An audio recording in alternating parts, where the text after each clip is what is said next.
Live on audio. Welcome, Myamorph, Robert, Phantom. Thank you so much. Good to see all of you. And go ahead, Josh. So I actually got a message yesterday through email that I was like, oh, I'm not going to check this because I'm just too busy. And then today I checked it, and it was a callback for one of the auditions I had sent out. I think it's for like a short film or like a student film or something like that, but it's paid. So let's go. That's Congratulations. That's so awesome. I can't wait to watch that porno. Oh, So excited. Great. Oh, really, Terry? You went there so fast. It's Josh. They I sent me a missed you guys picture. so much. Did I tell True. you so much? It is. So, yeah, it was actually Vivi. Surprise. Vivi's the one that's hiring me. I was the caster. BBC is going to be crazy. Large and in BBC charge. at BBC. Yeah. All right, you guys, golly, stop, please. Channel. Gosh, John. Get your head out of the metaphorical gutter. No, when you say, no, I'm not even going to honor that. Nope, stop. Hey, good to see you, Robert. Pat, hello. Vivi is Josh's pimp. Yeah, no. Yes, Actually, yes, Pat, 100%. It kind of might be true, yes. You want to talk with Vivi first. Yes. All right, so Newsflash. hashtag when the community is bigger than the game. That's what's happening here. I can see it. Oh, it says new. Heads up, we've made the difficult decision to stop supporting Twitch desktop on April 30th. Yep. Boo. So just in the browser now. Didn't even know there was a Twitch. No disc, app. Yeah. No more. I wonder app. why. What are you guys talking about? I'm completely. So there is a desktop app for Twitch that's outside of the browser. It's just a standalone app, and they're not going to be. Yeah, so they're not going to be continuing to keep it existing. So it's just going to be in the browser from now on. Looks like For I'm not anyone who missing out on uses it. anything then. Yeah, because you didn't even know it existed. Do you see He's the like, oh, darn. of Tails Fire Minis? That's a thing I didn't even know about. Hello, No longer Manda. existing. Yes, and by the way, shocker, Vivi is eating. It's stunning, but it's happening, yes. It looks I delicious. made fried rice. Do you guys want some? Oh, my goodness. Yes. I haven't eaten yet today. I haven't either. I'm so I'm all day long, no food. Food's for Why the are meat. you guys not eating, man? I'm just I so need to be there. busy. Work, like we like. Well, He was like, I will feed you. Listen. First of all, I Yeah. don't give a shit how busy you are. snap on There's me. always time for food. Also, It I doesn't loved the little bit of the hair flip as part of that. Like, excuse Oh, me. yeah. I did too. I did like. I saw that same thing. I was like, yeah. You know, It Vivi. wasn't meant to be sassy, but if you read Priorities. it, I read it sassy and it was great.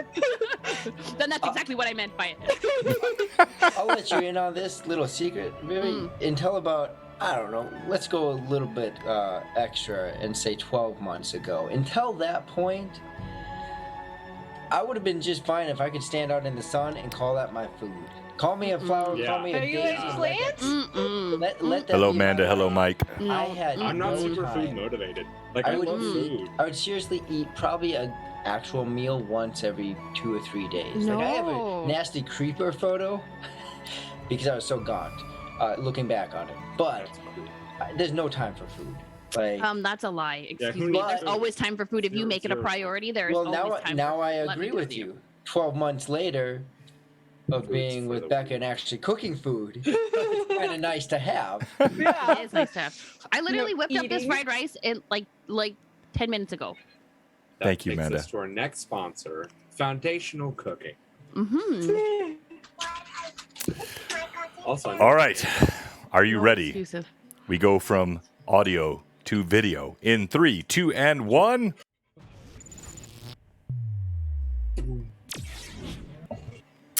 Welcome to Blue Box, episode 17 and 73 of Greyhawk Awakening. This is book 2 of 17, and then 73 of all the different sessions we had, including book 1. And incredible stuff is coming. I'm joined, as always, by this amazing cast. And they all look tired. We've all had a long day, so we're just going to plow through this and have a great time tonight just playing some D&D, which is a great outlet for all of us. And we'll start with what happened last time. And of course, we have our resident scribe of all things, Evelyn. What happened last time? Well, last time we started off was at the end of the combat with the goblins, which was rapidly completed between all of the our martial fighters that we have. They did quite well, finishing off those folks, and then they started about searching bodies, and they actually found a very mangled remains of a human body that there were some teeth laying about, but lots of limbs missing. Yeah, so after the searching went on, there was a little bit of discussion, and the party set off on the road again, riding. Laura had been talking to a bush. That was the thing. And then, yeah, so they set off on the road again to the point of deciding to make camp for the evening. And we started kind of looking for a place to rest that might be safe, not too far off the road, but a bit of a area that was kind of shrouded by some trees, that Alora went and checked with the trees to make sure that they were okay with us staying there, and it being a safe place for everyone. And there was a very grumpy tree, it was old, that after Anaho had briefly hurt the impression of the horse that he was upon by leaping upon it, then decided he wanted to try to tie this horse to the tree, and Laura advised against it because the tree was already grumpy. So the horses actually just kind of grazed in the grass while everyone set up to make camp. There was some exchange between Erasmus and Anaho, where Erasmus actually took a look at the dagger that Anaho possesses and saw the symbol of the spider on it, and the various had found it kind of to be a strange blade, not like anything he's seen before.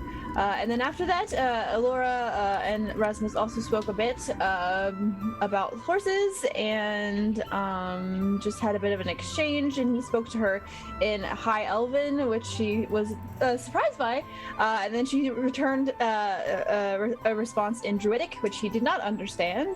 But yeah, so they had a bit of a conversation and learned a little bit more about each other, and then the rest of the night sort of went without any issue. And the party set off again, and we got back onto the road, and there were several rolls for any encounters we might have had over the next, I think it was 2 days, if I remember correctly. Right.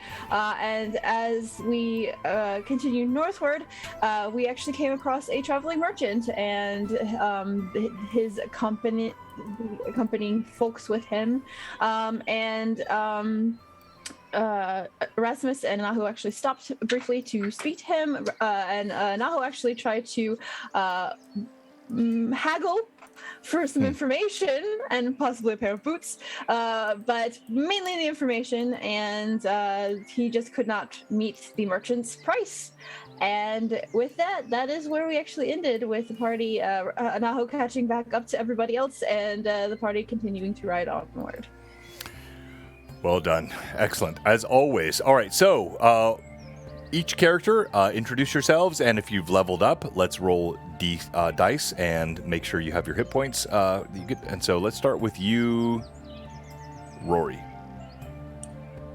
Okay, I did level up, and I am Anaho, the little full halfling of 2'11". Anaho is a slayer of the 4th level now, and I guess likes to be a distraction a lot of the times. And so I am rolling a d10 for my health, and I got a 9. Wow. Wait. You rolled a d12? D10. Oh, d10. You got a 9? Wow, nice. Well done. And I have a con of +3. Holy smokes. That's incredible. I'm a full halfling. You are a full halfling. All right, let's go to Taldar. Terry. muted. We cannot. I am muted. There we go. I am Taldar, Great Bane. I'm a human barbarian of good looks, big axes, and loving horses. Big what? Sorry. Axes. I knew Vivi would do that. I knew it.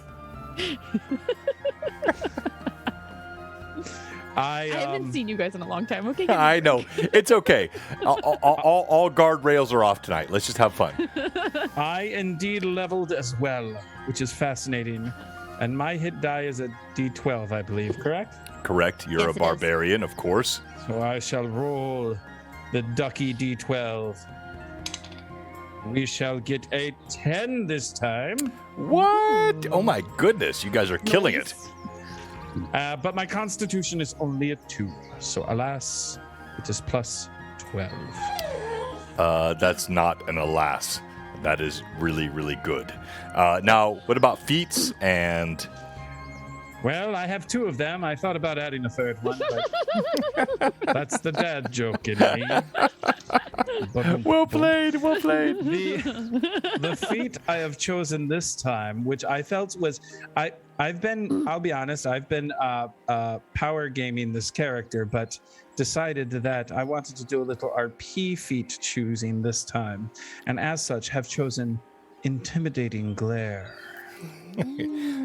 I'm not sure that counts as RP, but that's fine. That's already what he's done. I love it. Well done, Taldar. All right, go ahead, Rory. Your feats ability. You gave me your hit points, but what feats did you choose? So is a class specific one. It was an experience thing instead of a feat, but it was slowing strike. So if I hit someone with my sneak attack, I roll a 1d4 and have their distance for that many rounds. Yeah, okay, I like that. Yeah. Yeah, I be more of useful this time. Vivi, Rizia. Hello. I did level up as well. I'm going to roll my d12. Which puts you at what level now? Good question. Hang on one second. I have not been here. Abort. Do not abort. I will abort for a minute. It's just- Well, no, the app is telling abort or don't abort. Delete everything. Which would put me at a level 4. Ooh, very nice, very nice. How do I level up now that I've done this? What did I do? Help. You deleted all. Well, I left it, so now I don't know how I level. Okay, I'll figure it out. But I rolled a 9 plus 5, which is my con. Wait, So no, 14. your con cannot be plus 5. Yeah, it There's is. there's no way. What's your con? It says 21. You have a 21 con? Oh, you need to turn off your. Oh, hang on. rage Let me turn and- off. Let me turn off my power. Yes, Sorry, yes, my yes, bad, yes, my yes, bad, my yeah. bad. Sorry, my con is It's okay, 3. My con is 3. I haven't been at this game for a while, so It's give me a okay. break. I was like, that's Like, really that's high. impressive. 11, 12. Hello, Tracy. Well, All while right. you guys were sleeping, that magical hawking man was like, and then he had like magic powers, man. And he just gave me some cool stuff. Just kidding. Okay, so 9 plus 3, 12. 12 hit points. Wow. Very Now we strong. need to figure out how in the farts to. Oh, here, level up. Okay, I got it. Rolled a 9. Okay, next, and I haven't picked my feet yet, so I'll be on that one. We'll come back to that. Okay. Josh, go ahead. Hi, I'm Josh. I play, which character is this now? Erasmus. I am a going into 3rd level Inquisitor because I too leveled up. And sadly, Inquisitors, even though they're an upfront class, only get a D8 for health. So, Only a D8. only That's it's minor. stout. And I have a +3 to my con, and that is a 5. So I get 8 more HP. Nicely done. And spells and feats. I don't know. I do not know that quite yet, so BRBD. Well, you think You should because your always DM prepare. gives you experience points 30 minutes before the show, you can be excused from having your feats ready? You should have already known what you would choose when I gave you the XP if you leveled up. No, that's not right. No. No, All right, sorry. absolutely. I knew. All right, sorry. I'm just saying.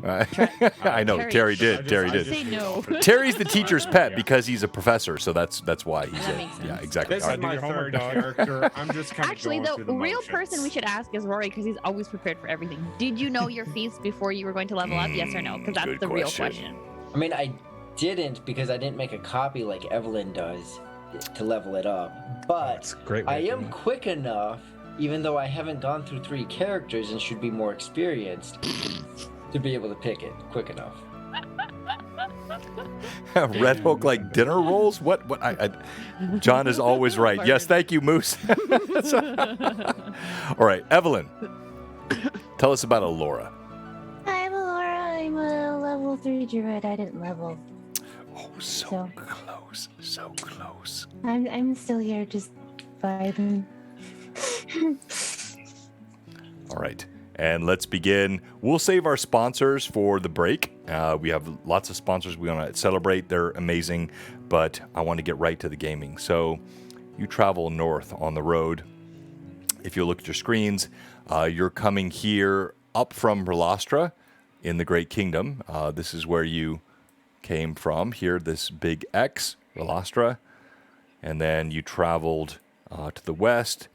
Aaronhand was the town you stayed in a bit. You came north. You had these battle areas here, which were ancient battlefields, the undead that you fought. Now you're heading north past the Lone Heath. And we're going to go day by day. So, day 1. Taldar walks. As I Rides knew on he his would. horse. Oh yeah, rides. All right, everyone consume 1 day of rations and water. Nothing happens day 1. You rest, you travel. Your horses pick up the pace, but nothing untoward occurs as you travel through the lands of the Great Kingdom. Now, almost parallel, as you can see. But now you are traveling toward the mountain areas of the Gold Cliffs, and we go to day 2.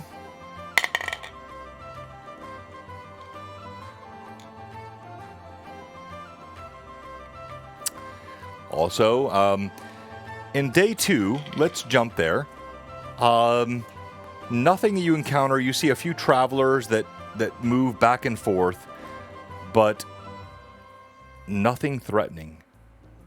And we resume the road with the team here as you travel 2 days, rations now gone.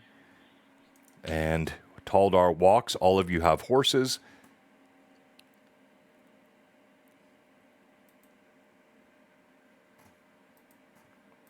You see the sun high in the sky, pleasant forested sounds, the horses that you gained from the farmer still carry you quite strongly. Rizia, your ankle is pained. It is hurting, but day by day it grows stronger. But when you've gotten off each night and tried to walk upon it, you feel a hobbling, and you have a real pain inside that foot. And yet it's impossible not to enjoy the light, the sun, the wind, the going through the trees. It's an amazing area here in the Eastern Flyness. But the glyph on your hands goes down and down and down. You're now 5 days in, going on day 6. So Rizia will have her great axe out, kind of using it as like a walking stick almost. So she'll use that. Oh, I guess we're on horses. Never mind. Forget I said that. Well, you So ride my horse. get on and off the horses. Like you ride the horses, then you walk the horses. So if you want to Okay. choose a time where you're walking, that's fine. Yeah, when she is walking, she would be using her great axe as like almost like a walking stick, essentially.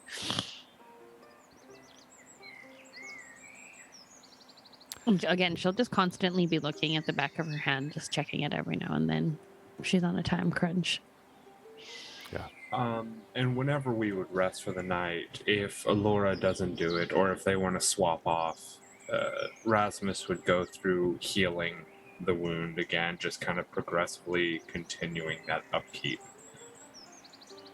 Yeah, I think they would kind of just swap off as needed. Okay.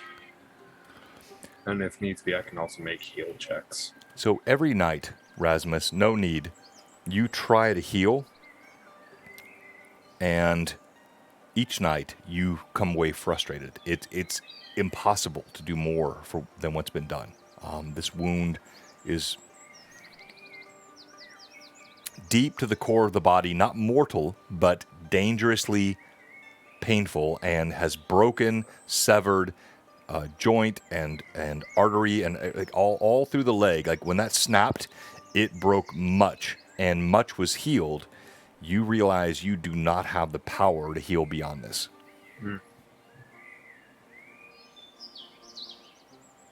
Okay. All right, so you travel into day 3 outside the farm. Now we're day... Ooh, okay. We're now 7 days outside of Relastra. And as you move the horses as quickly as you can, you, Taldar, know you are not making a fast enough pace. It is going to take a much faster pace to reach. So here, if you look on the map, this is where you started, Relastra. This is Aird, where you began.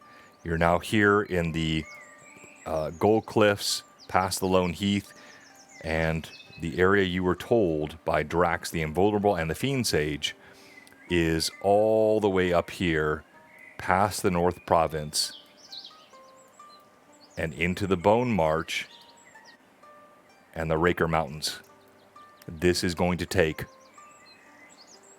You would have to gallop at full speed to get there. And you alone, Taldar.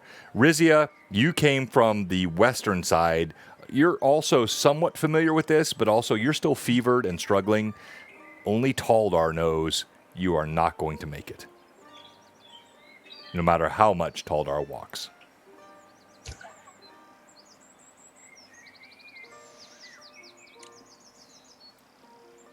Oh, yeah. Well, it was nice knowing you. You too. It was a good run.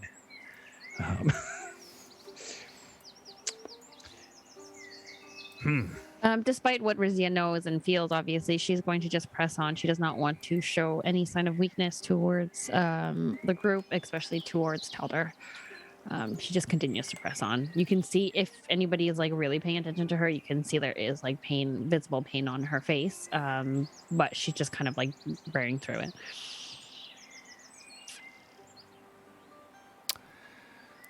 During the ride, Taldar might know this information, as you say, but he's not going to necessarily Divulge let that information Okay. show. That's What fair. he will well, we're still on the road. Okay. Yeah, he's gonna keep riding for right now. Okay. Anyone else as you ride? Any comments, thoughts?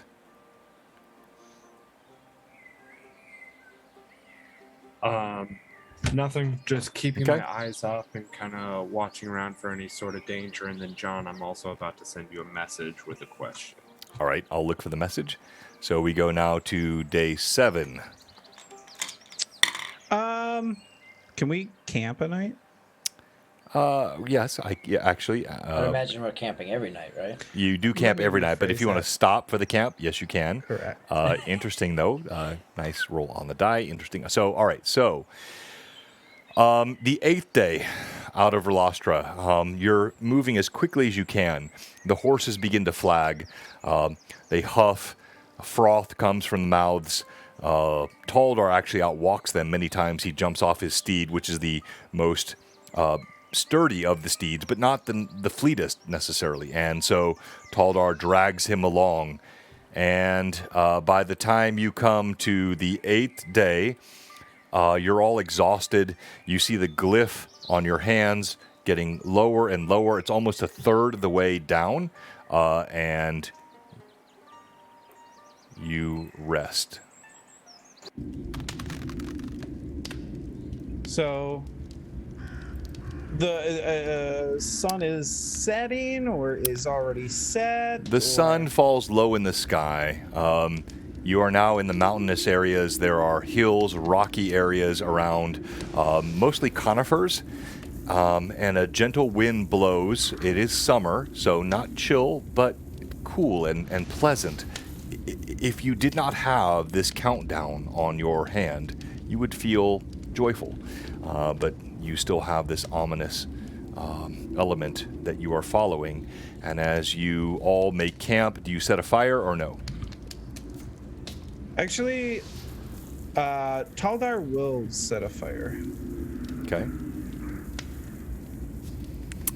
Which is unusual for him. Yeah, you've not done that before. So Taldar sets a fire, and all of you watch him grabbing the wood and pulling it around. All the horses are hobbled and brought about, and Taldar sets the fire.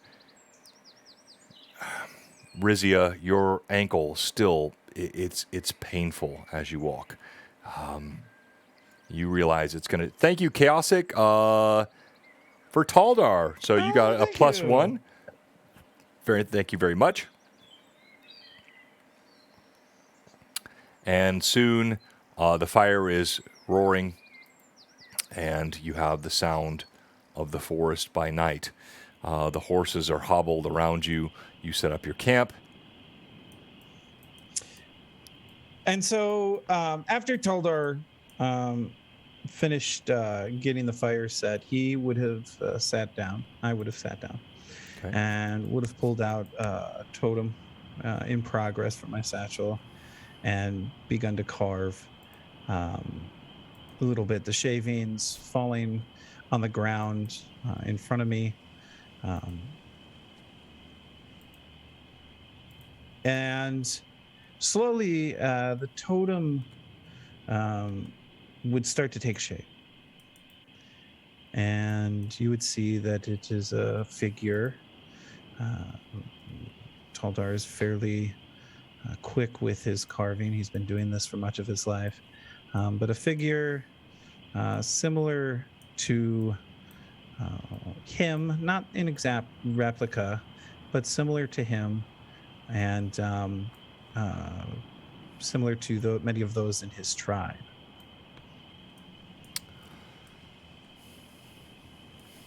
As the campfire burns, crackles in the background, amber light being cast across the party, you see Taldar whittling away at something in the wood.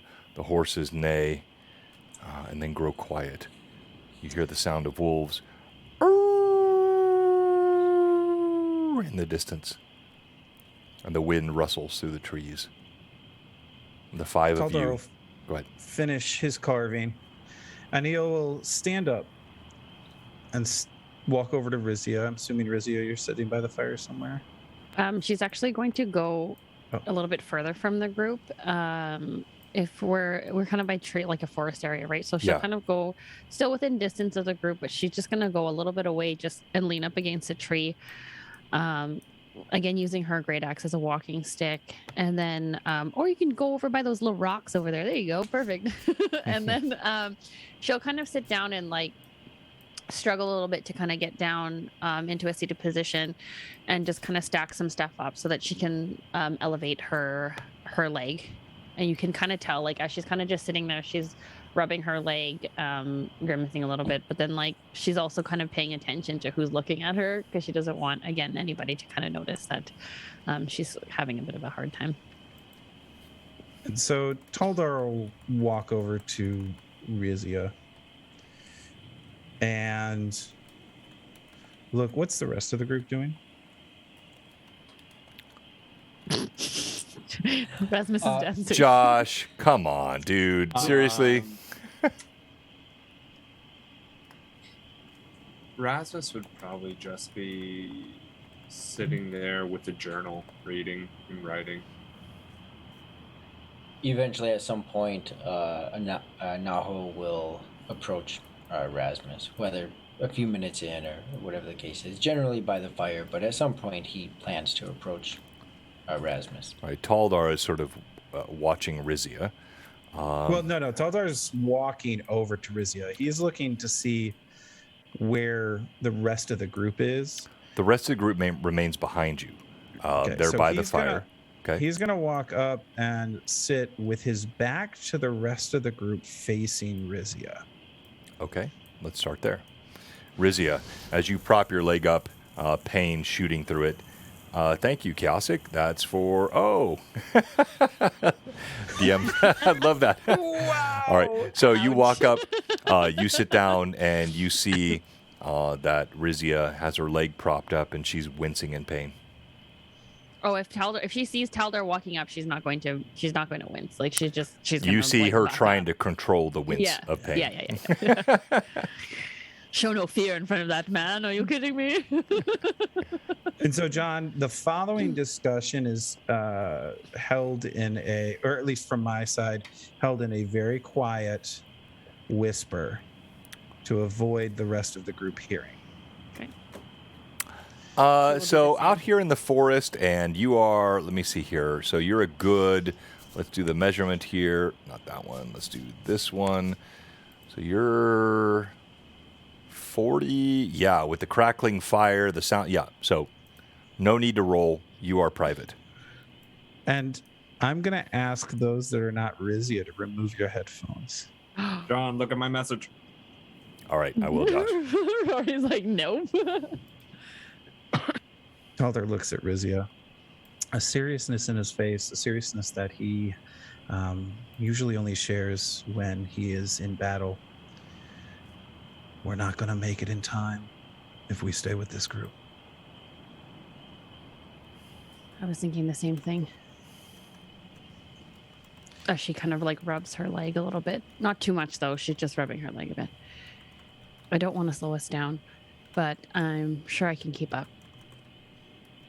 I think tonight, when it's quiet, when I'm on watch, I'll come and get you, try and sleep a little farther away from the others. Okay. Well, We will. I'm pretty much a little bit further away anyway, so I don't think it'll seem off if I'm just going to wrestle a bit far away. I will need the horse, though. I don't think I can make it with just on my leg. Agreed. My horse should be fine for this type of travel. The others, I'm a bit worried. But if need be, we'll go as far as we can with what we have available and find new horses. Okay. Thank you, Taldar. And with that, Taldar will stand up and head back. That's my face for showing you all. I guess I could type you in Discord. Okay, Rory picked up on it. Yeah, you'll get it. Okay, the other two haven't, so I will just send a message. Love it, love it, love it. Headphones on. And what can I say? You know. I wrote, come back. All right, so Back to me. it's no secret. Josh, can we get like somebody tap Josh on the shoulder, maybe? That would be you, Terry, because you're the closest to him in stream. There so we go, you need Josh. to tap him on He's the back. All shoulder. right. He's back. Hey Jerry, thank you so. I'm sorry, I'm not responding to the chat so much tonight. I'm so focused on the role play. This is amazing. Want to like jump in this app. So, you all see Taldar. He walks the firelight against his back, his feet crunching in the forest. He sits down for a moment, and he and Rizia share a few words outside of earshot as the fire crackles. And then the horses neigh and kind of move silently, eating grass, and Taldar stands back up and walks toward the fire. Let's go to you. I'm sorry, Rizia? I was just I Oh. actually had something I wanted to do. All right, let's go with you, Laura. So Olora initially, when she was there, she was sort of giving Henrietta some attention. But occasionally, like, taking peeks over at Rizia because she's known the pain and stuff that she's been going through. And she actually goes over to Rizia. All right, so Taldar, you see Alora pass by you. Do you make any acknowledgement, either one of you? Because he's walking away as you're walking toward her. Taldar will. He will not make a nod or mention anything, but he will kind of glance at her as she walks by, just kind of keeping an eye on her. And so then Alora will just she's focused entirely on Rizia, so she goes over. So she walks right past you as you walk. If you look at her, she makes no notice of you. You walk toward the firelight, and let's go back to Anaho and Erasmus.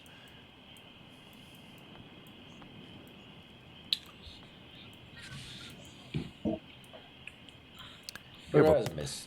Only this party could do a party split in a campfire. It's incredible. As John just gives away everything.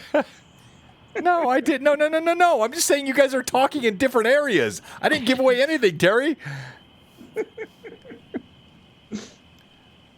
Erasmus, are you busy?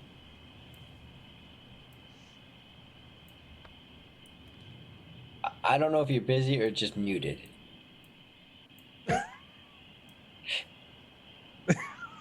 We have to read lips today? Someone remove the silence spell. I'm just going through notes, reworking grammar. But no, I am not busy. What can I help you with? Well, I think perhaps someone of your flair might find interest in some things that I have acquired over the last couple weeks. Perhaps you could help me understand what they're for. Horses are for riding, taking yes. care of. Parents are hopefully for raising their children well. You speak of things I don't understand already. And so the third thing, what is this third thing? the third thing, okay. That completely messed me up.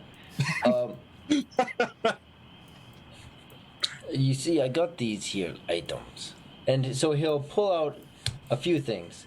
He'll pull out some glass bottles with colored liquid inside of them, as well as the ring that he indicates on his hand. I know what one of these does, this yellow one, and I'll put that one back in. I like that one. I am not overly familiar with the rest of these, or what this ring does. I would like to figure it out, though. I'm not sure if you're familiar with them. Oh, also, sorry, one last. He pulls out a book and hands that to you as well. He'll actually seem more interested in the book than anything else. As you hand it to him, he looks it over. What does it look like?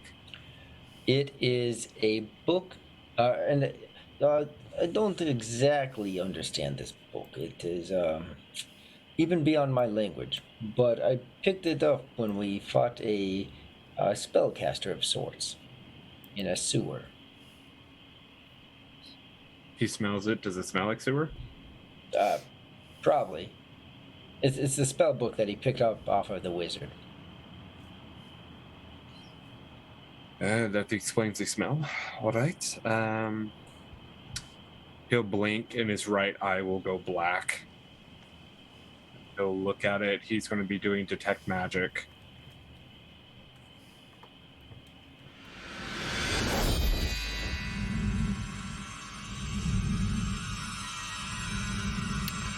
As you concentrate, you feel magic aura coming from the book. Faint. This is a spell book.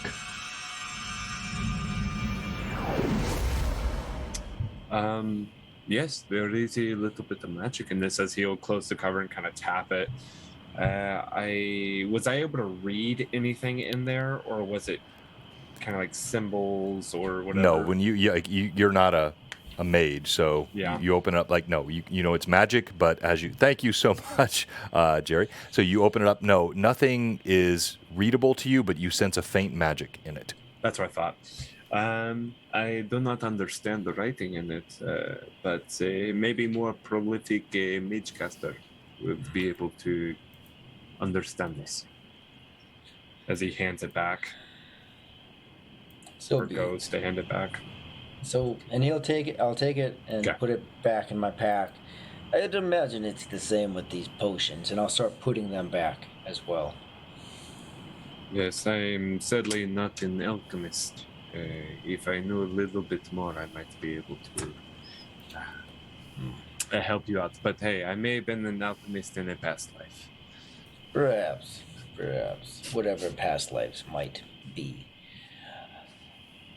And there's a bit of frustration that's setting in. And I just eventually something must be useful. Something. Perhaps that will catch your eye. And You as he notice says something. this, unwittingly, almost in a what we would call a subconscious fashion, he taps that strange dagger at his hip as he turns away. Hopefully soon, when I finish my reading for tonight, I will be able to have something a bit more helpful in a second. Perhaps. Currently, just a little predisposed with the outer realms. And But- and you'll hear him mutter, not like aggressively, but frustrated again. He'll mutter some words in that particular language that he uses every now and then. Say those words, Roy. As he walks away, he'll just kum salam sa kapo sama. Erasmus, please roll, and let's do knowledge language. Okay. Hey, okay. Pretty good roll. Right. I still don't have my character sheet together. No, so it would be linguistics. knowledge. Sorry, linguistics. Yeah. Or linguistics. Yes. Whoops. Okay, well that sucks. Well, that's a straight 17 then. I'll send you a message in Discord. And once you see my message in Discord, just let me know, because I'm probably going that route, but depending. Just because it's fun roleplay.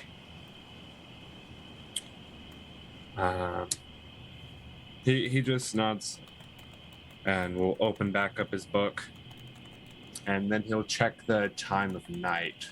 What time does it look about? It's shortly before midnight, so you guys rode deep into the night. It's summer, so the light stays up until 3-4 hours past what we'd call 6 o'clock, and then you got the firewood, set the fire. So it's getting close to midnight now. Okay. At this time, he'll look at him and be like, "Oh, the time has passed too quickly." As he will close it and turn around and go to kind of get up, but sees that Alora is still kind of by. We're going there next. Yes. Rizia, and we'll be like, a few more moments, as he will open back up his book and keep kind of correcting and writing some stuff he's trying to remember. All right. Alora, you approach Rizia. You see she's watching Taldar as he walks away. She has her foot propped up and looks to be in pain. Hello. Hi. I have noticed you seem to still have pain over the past few days. You tried to hide it, but it is evident. And I thought perhaps there was something I could try that might help you more than a healing spell, perhaps. If you're willing. Sure. Thanks. And Alora's actually going to kneel down in the grass, and she's going to hold her hands out towards Rizia's ankle. And she's going to draw some symbols in the air and speak in Druidic. and she'll reach forward with a gentle kind of green light coming from her hands, and this effect of vines will actually infuse your ankle, and for a moment, they'll glow and then shrivel up and crumble away. She casts Lesser Restoration in an attempt to help this more than a healing spell would possibly help. Why is there ominous music?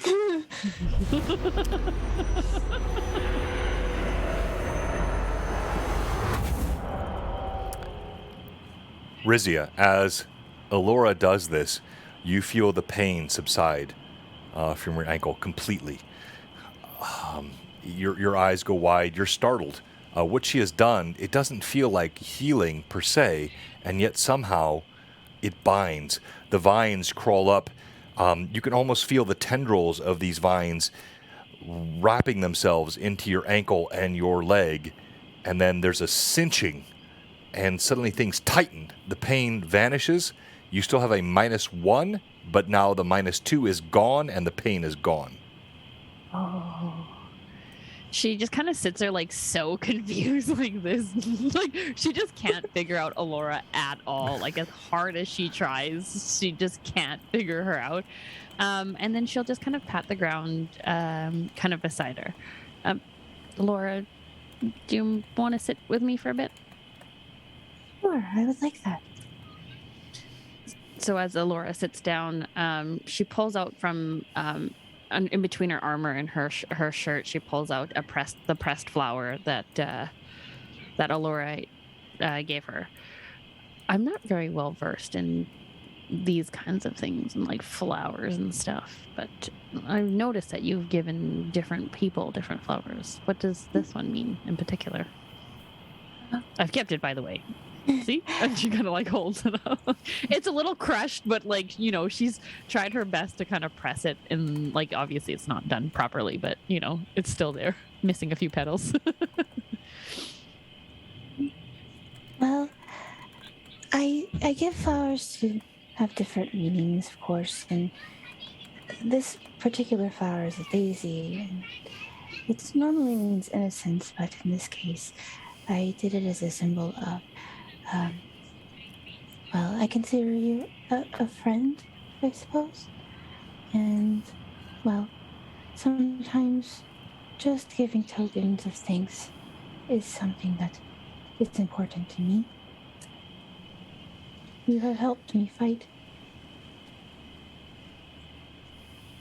And she kind of sits with that, the weight of Alora's words for a minute, and you see her kind of like scruff exterior. You know, she's dirty, she's not clean. She's just like full of like blood and mess and guts, and she pulls out from underneath her clothes a long necklace. As she kind of starts pulling it out, you notice that there's at the end of the necklace there's a little like a little totem of some sort. It looks like a flower, magnolia. And she takes it off and she kind of looks at it. Do you know this flower? Yes, they grow on trees. They're very lovely. It's magnolia. It's one of the only flowers I know. It's actually my mom's. Her name is Magnolia, ironically enough.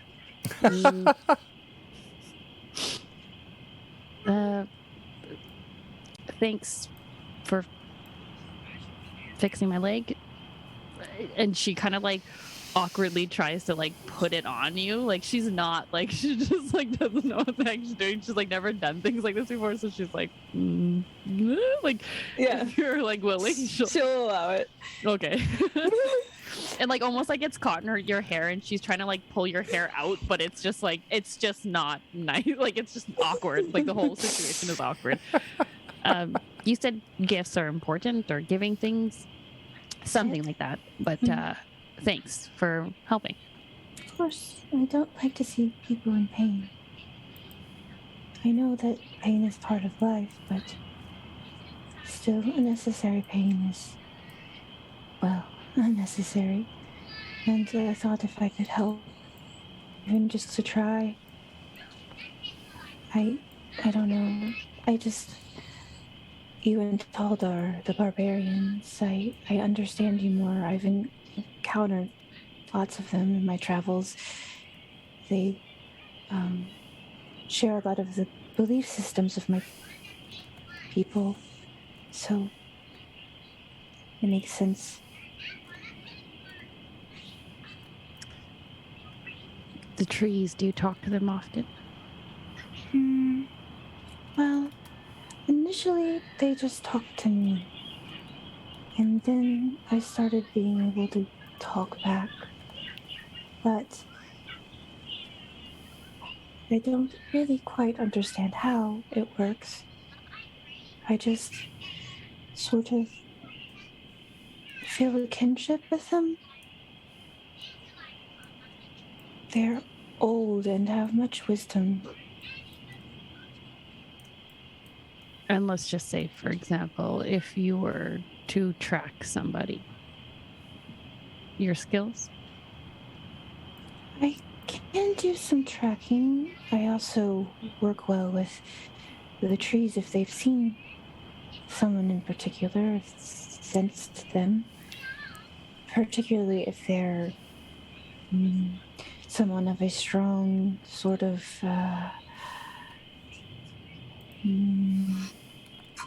impression, particularly those who would do harm. They tend to take note of them more often. Makes sense. Good to know. But yes, I do well with tracking.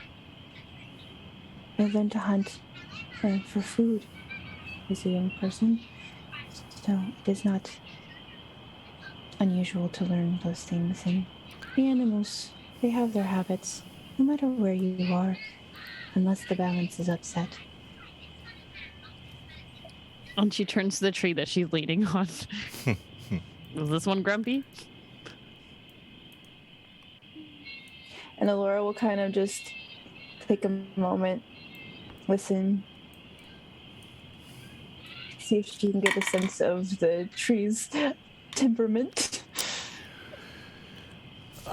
You sense from this tree a somnolence, a resting and joy coming from the summer, recalcitrant in speech, desiring no communication, but quite pleasant. You feel the roots digging deep into the earth, satisfied in themselves.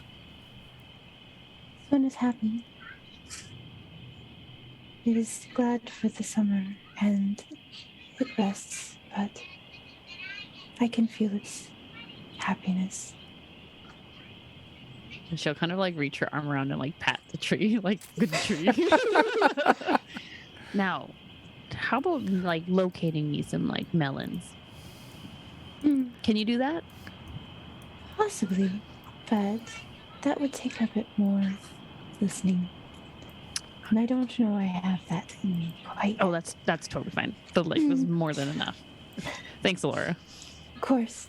And Alora will rise and with a little bow of the head, turn back and go back to her bedroll.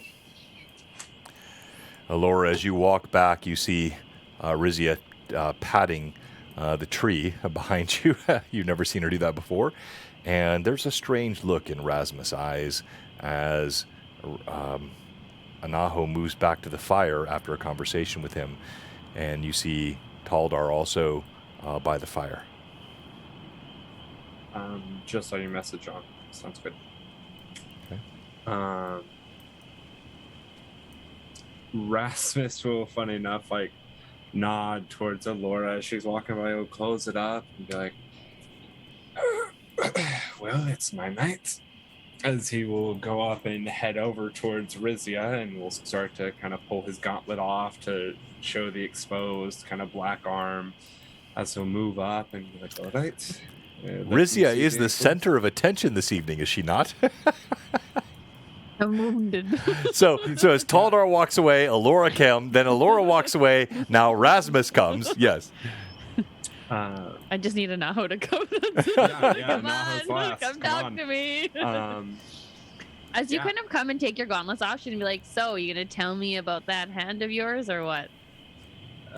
Maybe during the healing, I need to concentrate for a second. As he'll go to try and heal your ankle, because even though John, the DM, has said that night after night I'm feeling frustrated, it's still pouring the healing energy, if he has it, into the ankle. It 'Cause he actually knows feels it's- pretty good. Yeah, thanks to there's a Laura. pleasantness. It's not painful. It's pleasant, but no material healing happens. But you still, it's a nice ministration.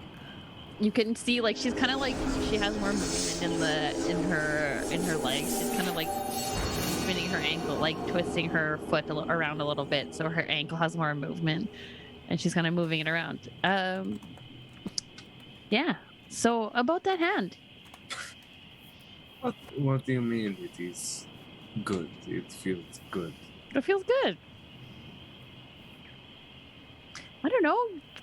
You know, Laura, you can't figure that girl out. She came over here and said some words, and some plants came here, and all of a sudden now it feels good. I don't know. I have no idea. I cannot tell you that it feels great. Okay. Yeah. Perfect. As he's going to like put the Wait. gauntlet back on, No. the glove. Your hand. Yeah. Now that you don't have to concentrate on healing, what's going on with your hand? He'll kind of turn back around to everyone else, and he's like, it has been this way since I was born. It was a birth defect, as it was told to me, but it's just a birthmark. Always had it. Can I roll? What are you rolling? Or Sense motive? What is that? Sense motive? Yes. Go ahead. Okay. Which one do I want to roll? Let's just try this one. Let's just see what goes on. How about a 14? Hit. I have a question first. Yeah. Who has the white stone that Me. fell down? You have that. All right. Carry on.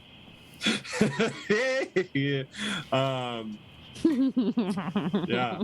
So Does anybody want this white stone? Just carry on. yeah. So Rasmus seems like he's telling the truth. Seems like he's being very genuine. What do they call that? A birth defect if it doesn't really cause you any issues? Because, like many things, if it does not look like the populace, it is unknown and or scary. Who wants to be like the populace anyway? Many of the nobles and richer of society. But True. I agree. In the end, it is better to be comfortable and happy as you are than to try and fit into some cookie cutter shape. For sure. Look at a lot of us. Trust me, I know. First meeting you all, I could have sworn you were some different type of mercenary group, not one on a mission to save their own necks. Kind of don't have a choice there. Uh, And she kind of holds up her glove again. As you can tell, time is running out. I don't really have much of it.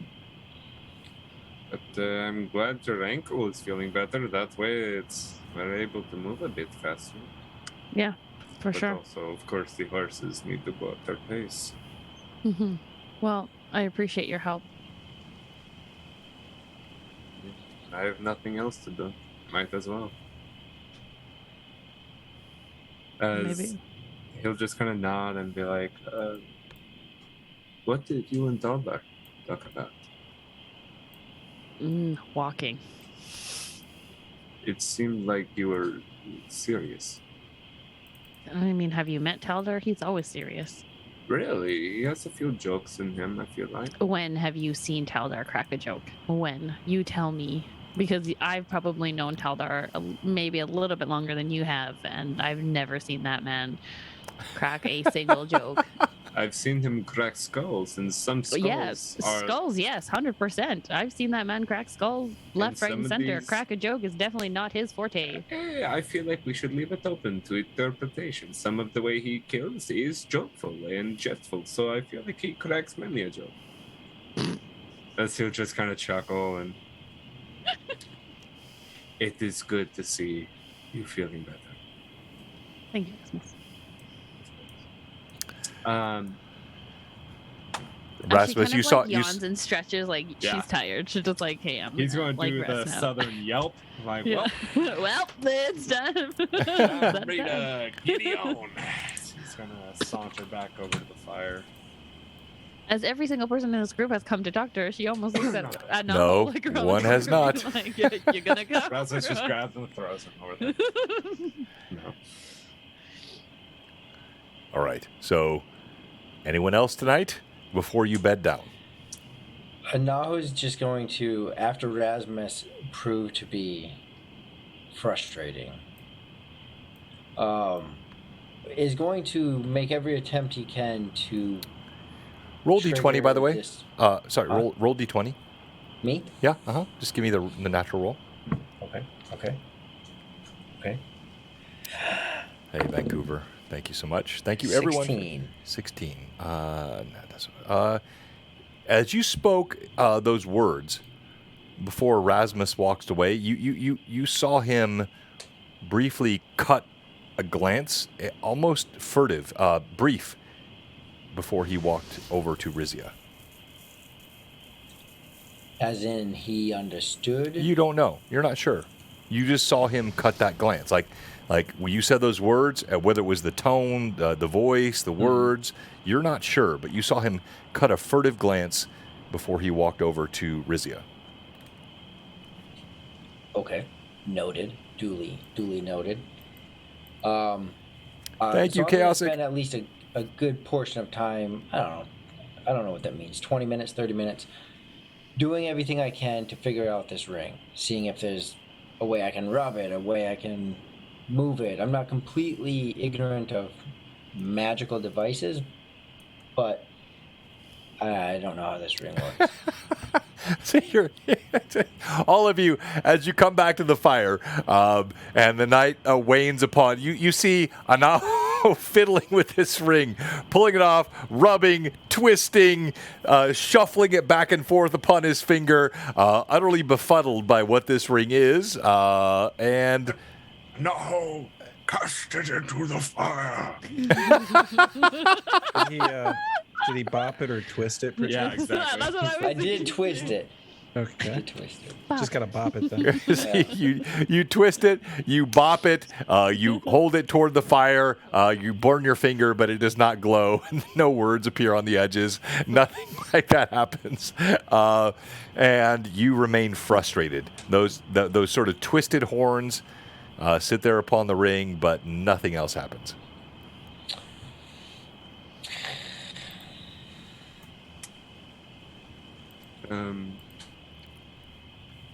Are you okay, Anaho? I am.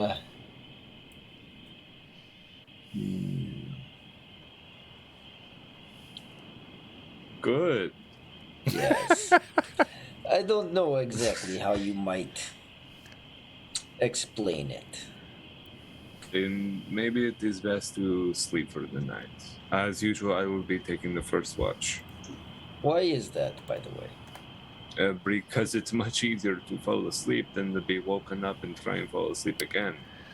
Or to be awake in the morning. I prefer to do my whole work, go to bed. As you're talking, you note leaves. All of you, whoever's awake, whoever's asleep is asleep, but whoever's awake, it's now close to midnight. The fire burns down to embers. As they're speaking, you see leaves begin to rise from the ground. Dust begins to lift from the ground. Lift, just like Start to hover above the ground. Rizia, I don't you like feel a those. burning at your hip. very confused. She had totally forgot that she had that little stone in her pocket. And she will kind of just pat her pockets, trying to figure out what the heck it is.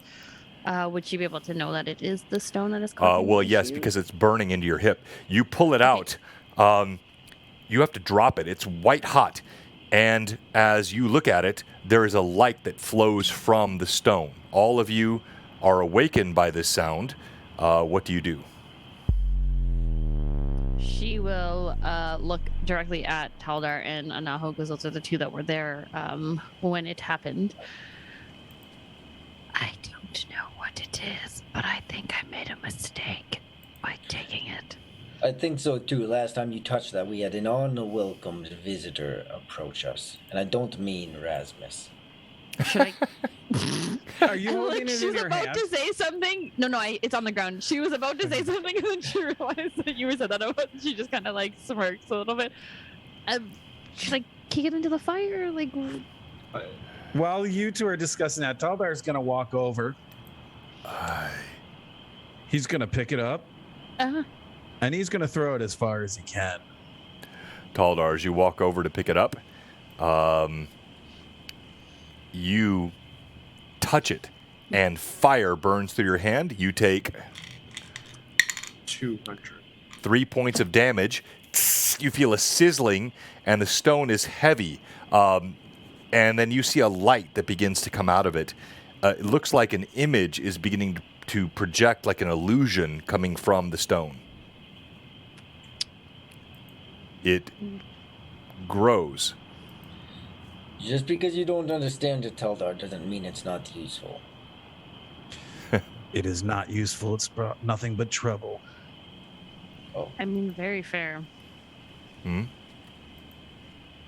Erasmus will walk over and kind of look it over, try and see what this illumination is.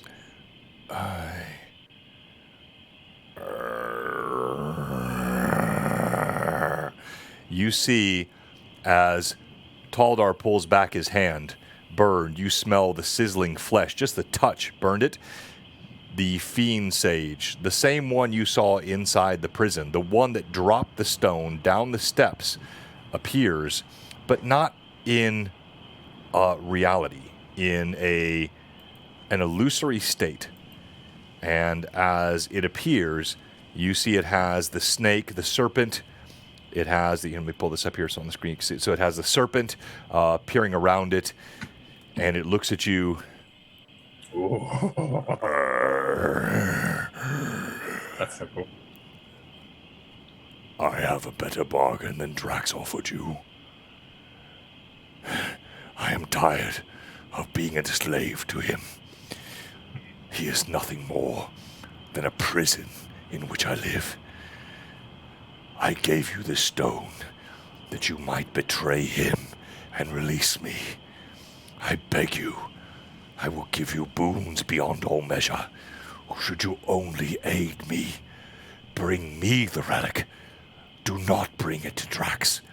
I will free you from your bonds, and I will free this land from his evil. My mistake, Taldar. You are correct. It is useless.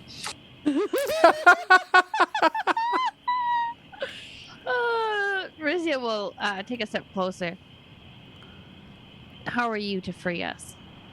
As you step forward, you can see it's translucent.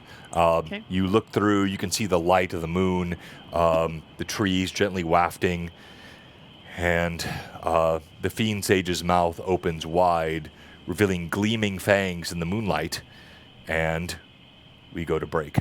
We'll be right back after the break. Thank you, everyone, here joining us with Blue Box. It is a short night, right, Vivi? Because you got to go back. Yes, I work. Yes, I thought so. All right. So we have a great giveaway tonight. I'll show you after the break. We'll leave the mics hot. Thank you, everyone, for joining us. Before we go to break, we have one question for you. If you're watching tonight and you're not a follower, if you're a follower who is not subbed, there could not be any of you. Or if there's a sub who has expired, we have one question for you tonight. One and only one. Simply a single question. One and only question. Just a minor one. A bit of a query. What are you doing? Come on, give us a follow, give us a sub. Blue Box, we'll be right back. We'll be right back. All right. Oh my god. 1 feet. Turns out I get a second through my class, and so I'm not my real losing my dad. mind. You're not my real dad. You're not my real dad. Baby. Hey, John. Yes, sir. I don't know if you made something for Josh or if you used what I sent you, but either way, could you just let me know so I know what I said? If No. you sent something to Josh, No. No, stop. Just stop. No, all you know is what I told you. You know nothing more. Whatever But I you know said, what you I said. said. You I don't. know That what I that's up to you. You don't know. That's up to you. okay. I'm just saying. If I you did not. send I promise you, I did not tell Josh anything you didn't say or tell me. Okay. All Okay, I you can go just with that. just That's saw a all I look. needed. All you saw was a look. No, I get that. He I took get his that. pants off immediately and ran straight for Anaho.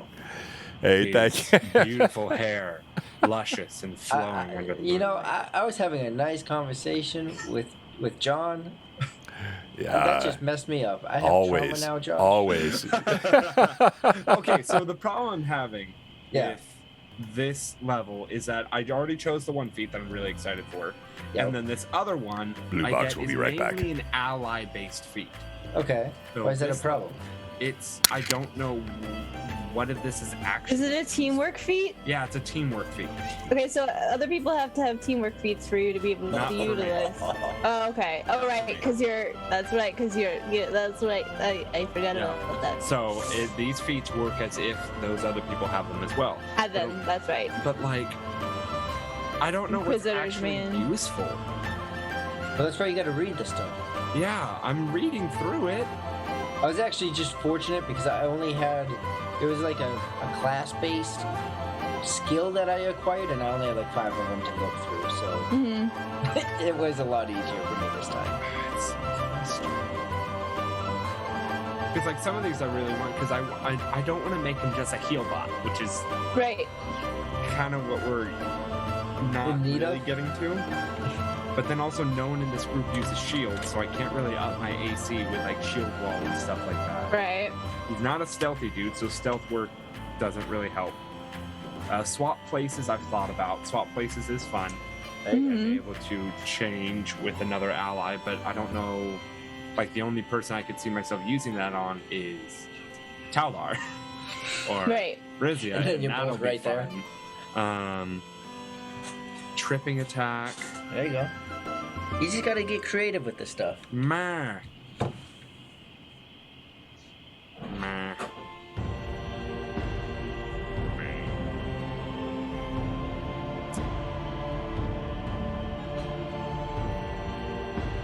Opportunity attacks, which don't really happen all too often.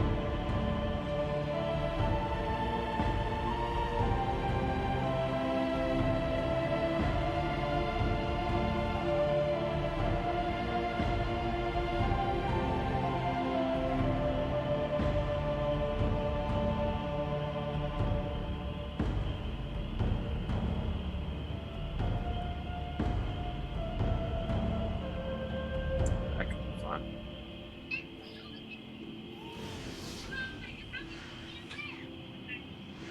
So a lot of these are for like specific circumstances. What's your favorite one, Thomas? What's your Well, favorite? you'd have to ask Chandler because Oh, 'cause Chandler that's is the smart one who enough. plays our Inquisitor and in our Sunday group. Thomas, which one is his favorite?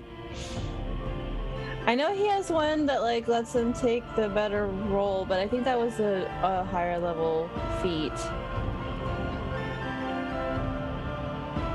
Yeah, there is one that I saw that was taking. Duck and cover is what Thomas said. Duck and cover. I have the ability. Take allies' result on reflex saving throws. Yeah. So if someone rolls a better roll than you do, like if we all are rolling reflex saves at the same time, if someone rolls a better reflex save, you could take their result instead of the one you roll. That's pretty freaking helpful. Yeah. So like if we're all getting hit by a fireball and you roll a 1 and someone else rolls like a natural 20, you would automatically take that nat 20. I need Okay. that. Yeah, that's actually what I think I'll take, because all the rest of these are Is that concentration kind of spell. And Thomas said the other one that was or outflank. is that like Evelyn? Is that once per round? Is that an unlimited type of? I mean, It doesn't say otherwise. I think it would just be whenever the situation arose for you to need to take a. Oh, Yeah, it's dang. unlimited. That would be And nice. I can get that at 4th level, Thomas. I can't get outflank Outflank. yet. Yeah. But I'm going to be getting So yeah, take duck and cover then, Yeah. duck and cover. Heck yeah. and then you can get the other one later. Hey, Sick. Evelyn. Yeah. How do I? So I'm on my main screen here. Yeah. How do I reduce that? So I took that +1 to my. To Strength? Okay, so click your strength, Yep, did that. and then it says base score, Oh, just reduce that by 1. and take it by 1, Okay. That's who Perfect. finally has it. Boom, and done. then I put it back where it belongs. Perfect. Mhm. Effective. Exciting news, guys. Yay! Yeah, Yes. finally. Good news. Okay, We there we go. are. Finally level. The incredible mappery of Anna B. Meyer. If we can What's that? stay on, if we can stay on track with the financing, we'll be publishing the beta version of the site in July. Ooh. Thank you, Nice. Patrick. That's soon. Yeah. I'm almost to 100,000 bits. Or channel points. Not bits. I'm I at was. Thank you, Red Hulk. 17. Yes, this mappery is incredible. 124,000. I was once there, Josh, and then I wanted a sweater. That's what Yeah. I've been saving up for. This is literally. I literally spent mine on a new hoodie for Esther, and I'm already back at 117 again. So Yeah, I can see why you are. Yeah, I could definitely. I'm always here. Wow, Yeah, look at this that. is The the Great thing. Kingdom. The way Where you- are we now? The Great Kingdom. It's almost as though the DM was prescient. I Oh, know. but where are we Does going that mean now? You iron your shirts really well. Yeah, he's a presser. See, I work below him. That's why I'm the depresser. Love it, love it, love it. Hello. Ooh, No, whoa. Some of Oh, those- good for you, Thomas.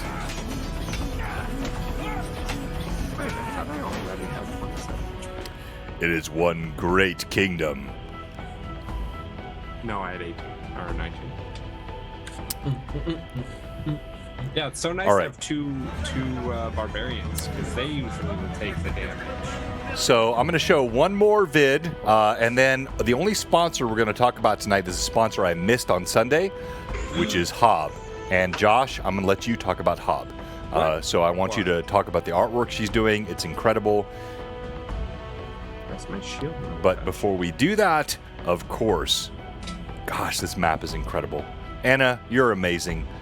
She's not even on right now, but she'll probably see this at some point. Like, Anna, you're just incredible. Thank you so much. Greyhawk Awakening, custom Greyhawk map from Anna B. Maya. Then, BlueBoxCon Oh. 2022. We got fan art. Oh, fan art. We'll check. All right, say. Yes, Red Hulk soon, my friend, soon. I'll check that out, Pat. That's awesome. Register for BlueBoxCon. Slots are running out. We are 1 month away. Can you believe we're just 1 month away? It is so Too close. Too close. We have people coming from all over the country, all over the world. I look so much older than I did last year. You can come and see John aging in person. 1 whole year. It's been a tough year. It's a lot. I mean, yeah, facts. Yeah, big facts. Like, I look way older than 1 year ago. Come see it. Rob. All of you guys, amazing. Thank you so much. BlueBoxCon, register, click the link in the chat and get your ticket. And now we come back live. All right. Josh, tell us about What do you want? Hob. Okay, where do I start with Hob? Hob is a cowboy, the cowboy Hob. Hob has some of the best artwork you will ever see. Hob has done all of the different art pieces for the different PCs on this show. Mhm. They've done all the artwork that's ever shown on my show. They have incredible line work, as you can tell from the details on each of these different characters. They're very good with working with exactly what you want and what you're looking for. If you have like a whole Pinterest page, that helps them a ton, sending them like ideas on what you want to look and how you want it to look. Like, Hub's the best, and they're a great person. They're just trying to become a veterinarian. Please go support them. Show them a lot of love. Do it. Do it. Yes. Do it. Do it. Do it. Do it. What are you doing still sitting there? Go support Hog. Yeah, go support Do Hub. it. Do it.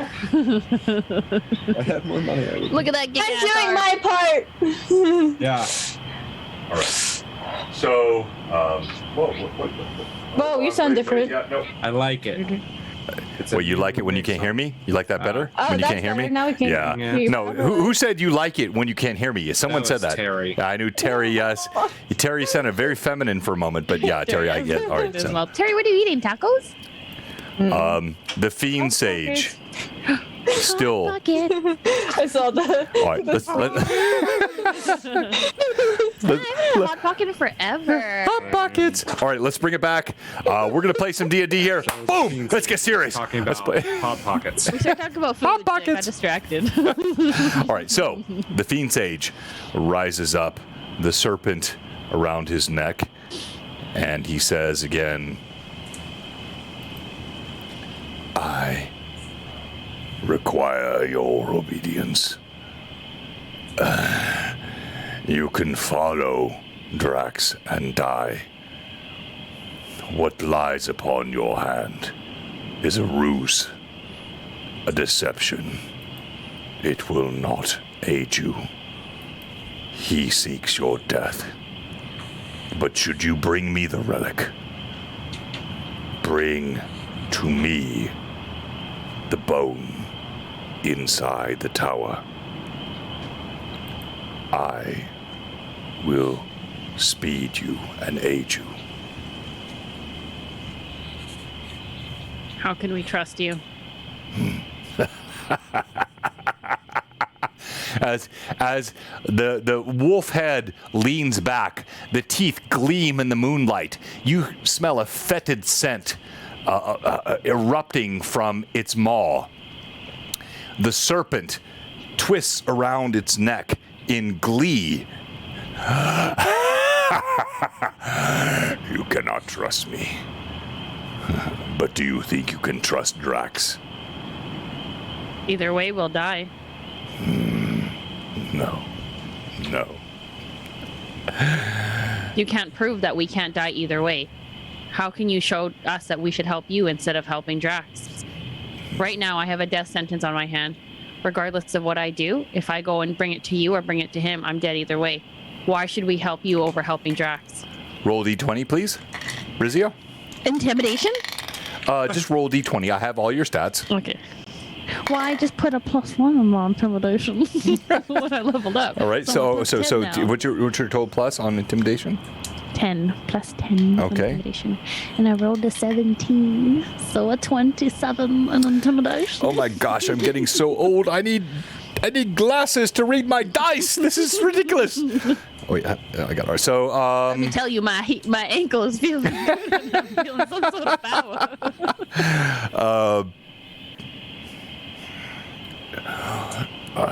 You cannot trust me, nor can you trust him. But watch.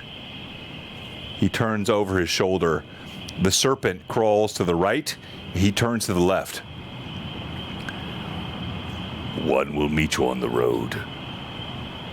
Follow this one, and they will speed you upon your path. Choose not to follow, and you will die at Drax's hand. This is all I can say.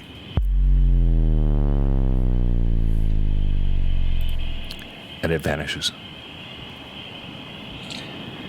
And she'll look over to Anaho.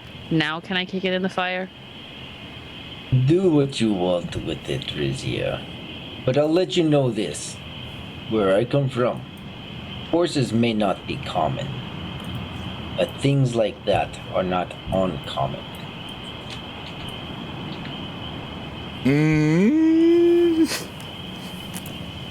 Erasmus will look down at the pebble. Are you gonna act quickly? Because Rizzy is like already like leg back he's gonna about to kick say- it into the fire. Oh, I'm sorry. I forgot something. Dumb DM. Sorry. So Comes back. no. So bad. Exactly. Sorry. Dumb DM. So he gave you instruction. He gave you. So I'm sorry. He gave you when you find the artifact. Yes. He told Rizia, swallow the stone. I'm Then not very particular on eating stones. And melons are more my speed. the however. white stone, and then he vanished after that. Sorry, I forgot that. Sorry. So don't kick it in the fire. No, you do whatever you want. I forgot to say. Yeah. I would rather you not just go swallowing a stone we know nothing about. In the morning, I need to have a talk. I need to say my prayers, but I should be able to give you a little bit more insight on what this is. Just wait for now.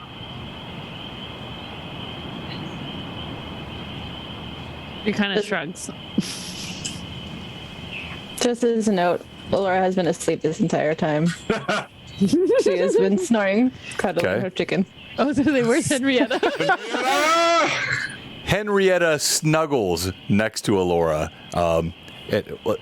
Let's actually. So here, Alora, you've got this. Boom.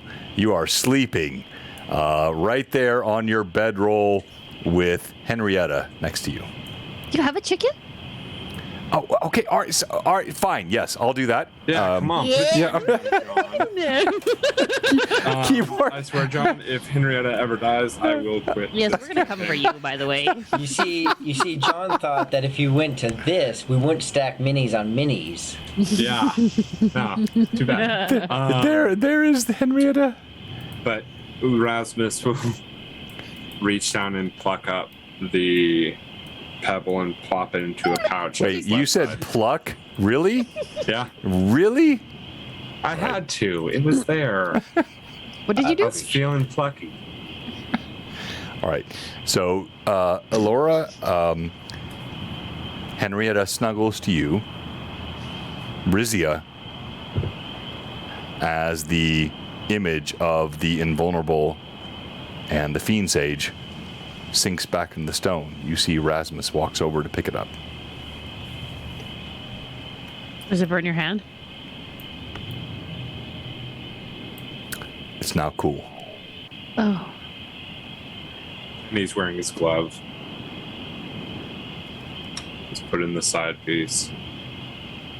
Oh, you're putting your side piece. I thought you were putting it in your back pocket.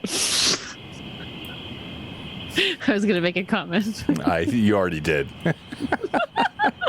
You already made the comment. Well, that was interesting. I'm gonna head to bed. He's also kind of like, I feel like both Rizia and Taldar are just kind of walking by, like, yeah, let's go to bed. And he's just like, that was the fiend sage. That was like, oh, okay, yeah, in the morning. Yeah, that's old news. Come on, Rasmus, you gotta keep up. Taldar, look at Rasmus. I'll take the second watch. All right. I will as well. He will sit cross-legged on a nearby rock, and we'll just keep watch for the first bit. I suppose, Erasmus, I will take third watch because Alora has already fallen asleep. I hear that, Taldar, Rizia, wake up Anaho. Do not wake up me, to wake up Anaho. Okay. But what is it that you know of that fiend sage? All that I know is what I hear upon the winds, that they are the right hand of Drax, invulnerable. They are the Fiend Sage. They are powerful, dangerous, dark as the very new moon. And have you ever known one to be able to release themselves? He No. said. Usually when a creature is under servitude, whether that is that of necromantic means or that of maybe a creature learning another's true name, there's no real getting out of that till you either kill your captor, they die, or some other means break such servitude. That is what I loosely speculated. Although not uncommon, not always to my privy from my place. So, seems like perhaps a play on words of hollow words, if I might. It could be, but like anyone will do anything to get out from under servitude. Yes. As he'll look over towards, kind of nodding towards Taldar and Rizia. You see them bedding down for the night. Perhaps. Perhaps. Well, don't shy away if something comes. And I'll Of just... course. I'm not an idiot. I want to stay alive. Roll d20, please. Oh, no. No, not you, Rory. Us. It's like, no! It's better if you. Just get The grabbed by stone a starts to. dragon. was that me? Yes. Alright. I also leveled up in case you need to know any new numbers. They're all like 20 plus now, so. 18 on the die. Nice. 18. Oh wow. Only during RP. You see the darkness you've seen before on his hand, roils up his sleeve, through his arm, briefly touches his cheek into his eye. This eye, sorry, wrong one. This eye, and then settles back down.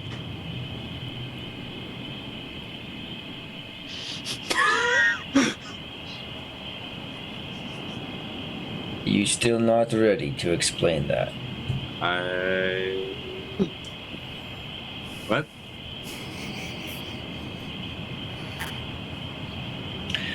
Tell me. And suddenly I was heading to go for a real nice Go sleep. to bed!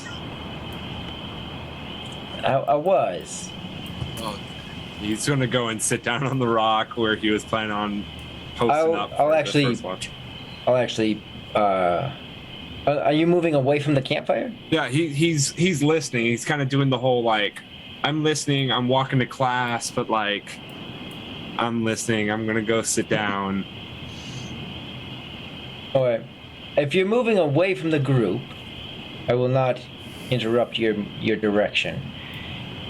If you are staying near the group, I will interrupt your direction. No, he's walking away from the group. Okay. He's So, to like walking away. this rock outcropping here, where Rizio was Yeah. sort of here. Perfect. All right. So then when you arrive over there, I will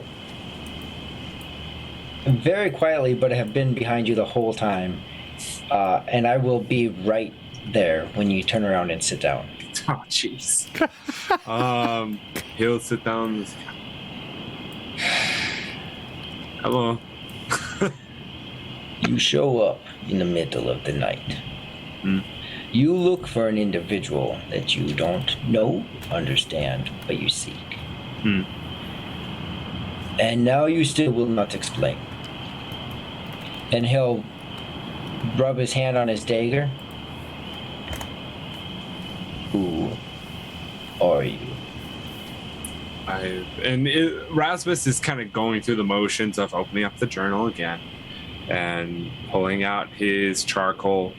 I've introduced myself. I am Erasmus of Nairon, of the Outer Farms areas. I am a hunter. I'm seeking this creature because this is my hunt. I have a birthmark as he raises his right arm. Is it exposed? You can see it through the crack of the glove.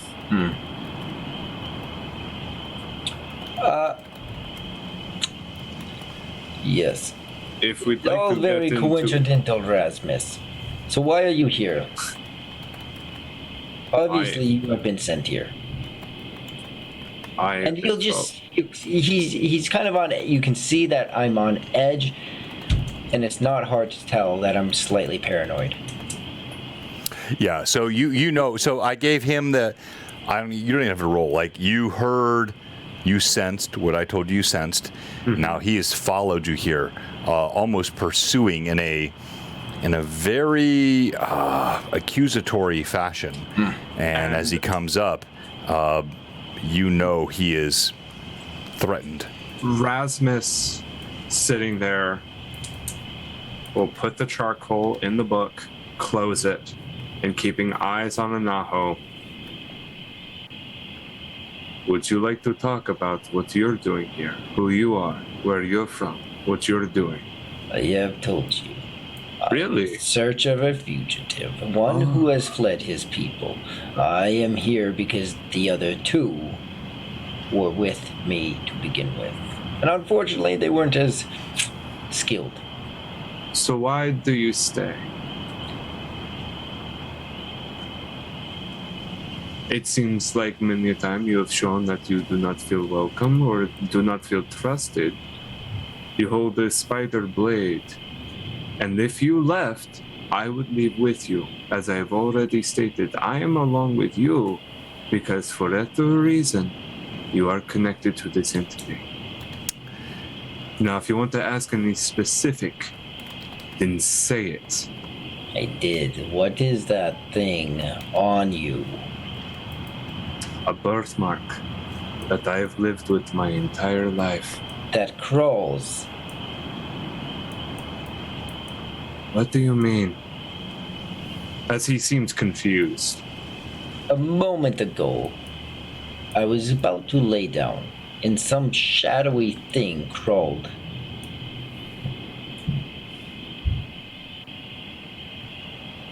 And Erasmus will just look at him like he's crazy. I have no idea what you're talking about.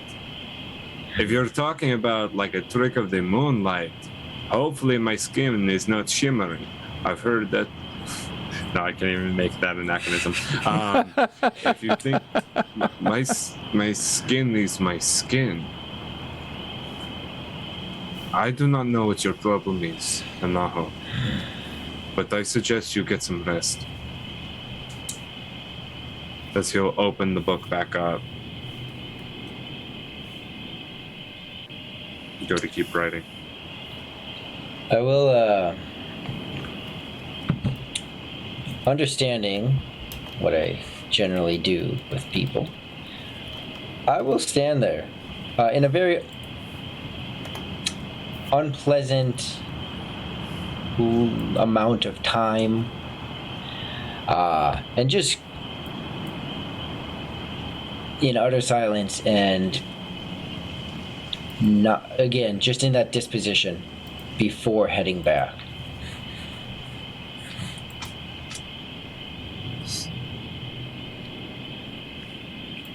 Okay. So as you do this, you see Anaho gives you one last glance and moves away back to the fire. And Erasmus will keep kind of looking at the book. Almost like it itself, and he does this every night. And he doesn't always write in it. He'll sometimes just use the charcoal as a place marker. He'll go through and he'll read it like it itself is a prayer book. And he'll just sit there reading and waiting till everyone is asleep. And then he'll make a round around the camp, kind of keeping an eye, trying to stay awake. So probably the end of our watch is usually like 3 hours each. Right. Right? Or like 2.5 or whatever. All right. Soon, everyone but the horses are asleep. Your turn at watch 3 hours to dawn. Erasmus returns back to his seat of the stone.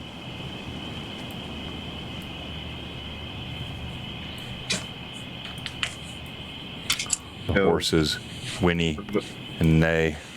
Oh yeah, he'll go over to the horses and take care of the horses within that first hour. Actually, he'll care for his, give some more feed, have it lay down. He'll put a heavy blanket over top of it that he'll usually use, and then when it's time for him to go to bed, he'll go and sleep next to the horse.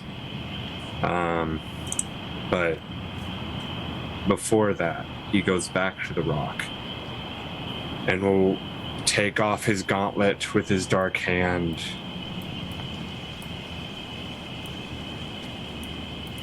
Come out, as he will throw his hand outward slightly, and the black will roll off of it into the personage before him.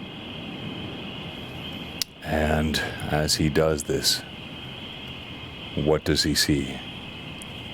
He looks in front of him, and he sees... Too loud. Hang on 1 second. Yeah, that's why I waited.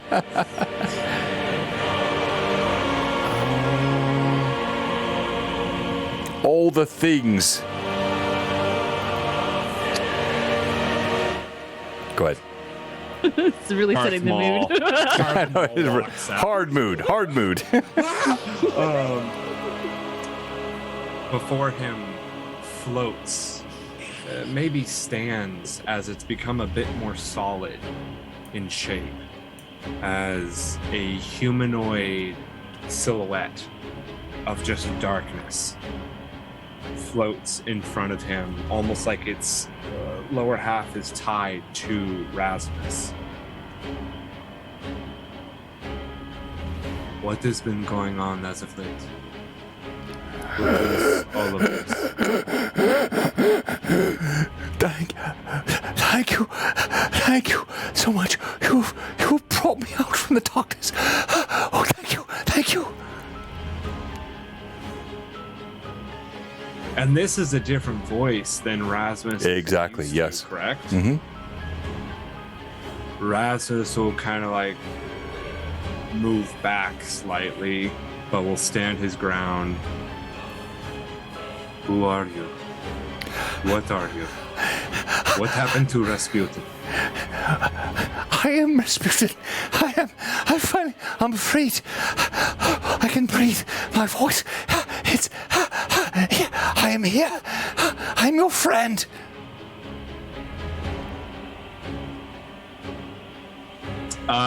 Sense motive? I would like to see what the freak, whatever that roll would be. Roll d20. Sure. Oh, jeez. Rough.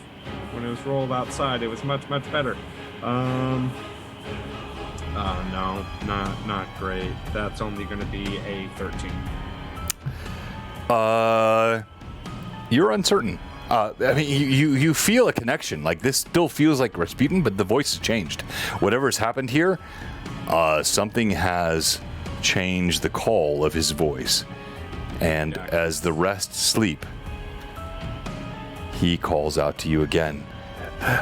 Why do you seem so uncertain? It's me! Why are you more solid now? Because in before times, when Rasputin had been sighted and or seen, he was a bit more patchy, and it was like a spiral of shadow and shade with long claws. Right. Which now looks more formed, fitted, and does it still have the claws and the body to it, or is it different physicalities?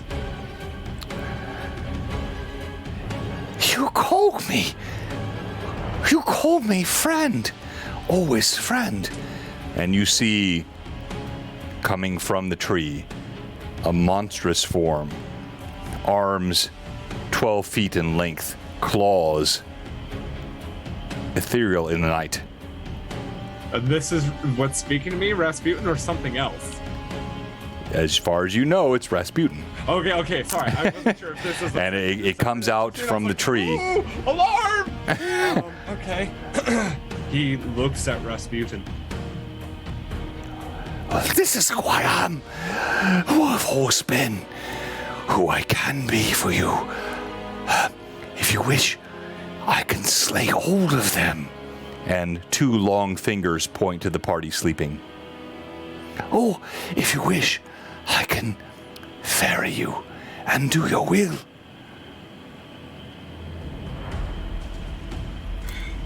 He puts his hands up to his head, nails digging into his scalp as he pushes his hair back. He hears the crackling of flames and his head shifts and shudders as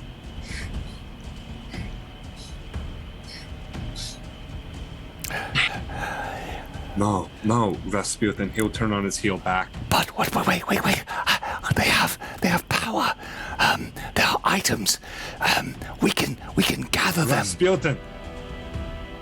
And you see the arms fold back in. They cover almost like a covering of the chest, and an attentive, dark face toward you.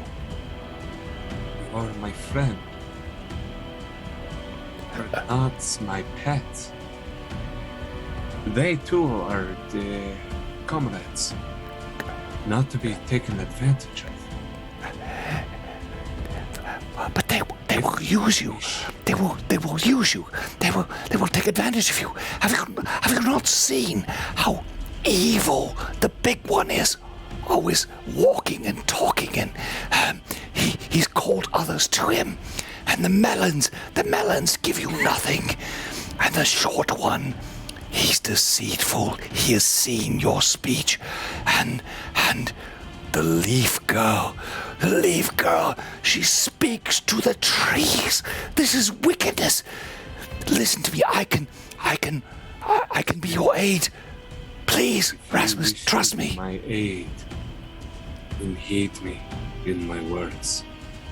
As a friend, you will listen, will you not, Rasputin? We have been through enough. As he will move forward and kind of put his hands up to hold the head of this now massive entity. Yeah, it's like it's looming over you, but it does cross its arms. When you speak, it's obeying.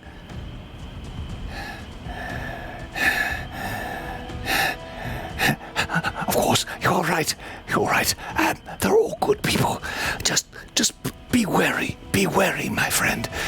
You and I always together, always, forever and ever. We are together. Just be careful who you trust. And it vanishes. Send your message, John. All right. Rasmus will collapse.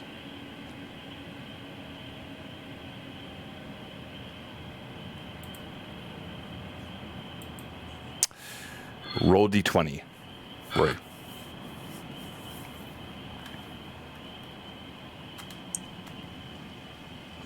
Ooh.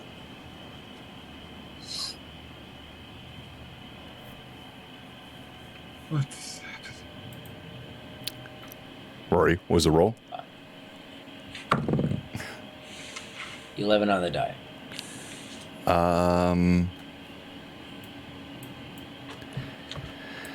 You were attuned to the words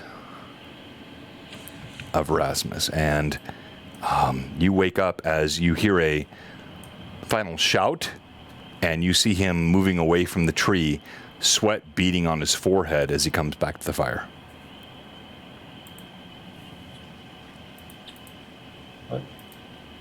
So as he's coming back, I'll have already been sitting up. Mm-hmm. Just looking at Rasmus very pointedly. He'll kind of be walking by to do another kind of walk around, and he'll have a just sullen look on his face, confused, angry, scared, but just thinking. Doesn't even pay attention to you. Walks right Feel like past he'll you. look at you, nod, and then just kind of keep walking by. And he's tapping his book on his leg as he walks. He'll open it back up. Just kind of keep reciting things. Just, He walks right past. I'll just continue to watch in a not mean but not welcoming way. Just staring, you could say, just staring for the rest of the watch. Right? And with that, unless someone has meaningful purpose, we will end the night. no! It's like the longest campfire ever. No, we won't end the night yet. Me and Rizia need our watch. Yep. All right. Yep. So you already rolled. Everyone, so everything has happened for the night. The longest watch ever has occurred. And the next morning. Wait, John. Me and Yes. Rizia need our watch. Oh. Yeah. All right. Oh, just The longest watch ever grows longer. Eventually, Erasmus falls to sleep. You guys are killing me. I'm gonna fight John. Trust me, I know. I did not expect that. It's also fine. before you end the night, Alora, while she takes her, I was not ending the night. I was in the watch. every Yes. single leaf in this. In the forest. Laura's like, "Can you walk?" All right, she does. All right, Taldar, your watch as you rise, and Rizia, she now seems to be a little bit more hale than you saw her earlier in the day. The healing that came from Alora seems to have given benefit. You both, whoops, sorry, Alora, not you. You go to bed. There we go. And you are up.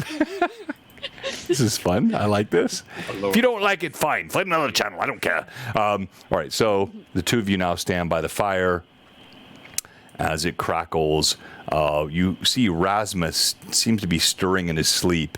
His withered hand slides out and twitches, the memory of the Fiend Sage still bright in your mind. Taldar looks at Rizia and kind of nods her away from the camp a little bit, just on the outer edges, near the horses who are, near the outer edges. Mm-hmm. You step out, your footsteps crunching in the moonlight, about 3 hours before dawn. The rest of the party is sound asleep. You notice that Rizia is walking a little bit better on her ankle. You seem to be faring a bit better. What happened? Alora was doing something with trees like she normally does. Fixed it, but in a weird way that was more so than just like regular healing that Rasmus has been trying to do. And you can kind of see a little bit of hesitation, like she's still wanting to follow through. However, you could tell there's a little bit of hesitation. Remember, we're doing this to keep them safe and us safe. Yeah. She's helped us a lot, though. We may see her again yet in the future. And she just nods. Still just, you can tell the way that she looks at you and looks up to you. It's almost like her older brother. Like she just kind of nods.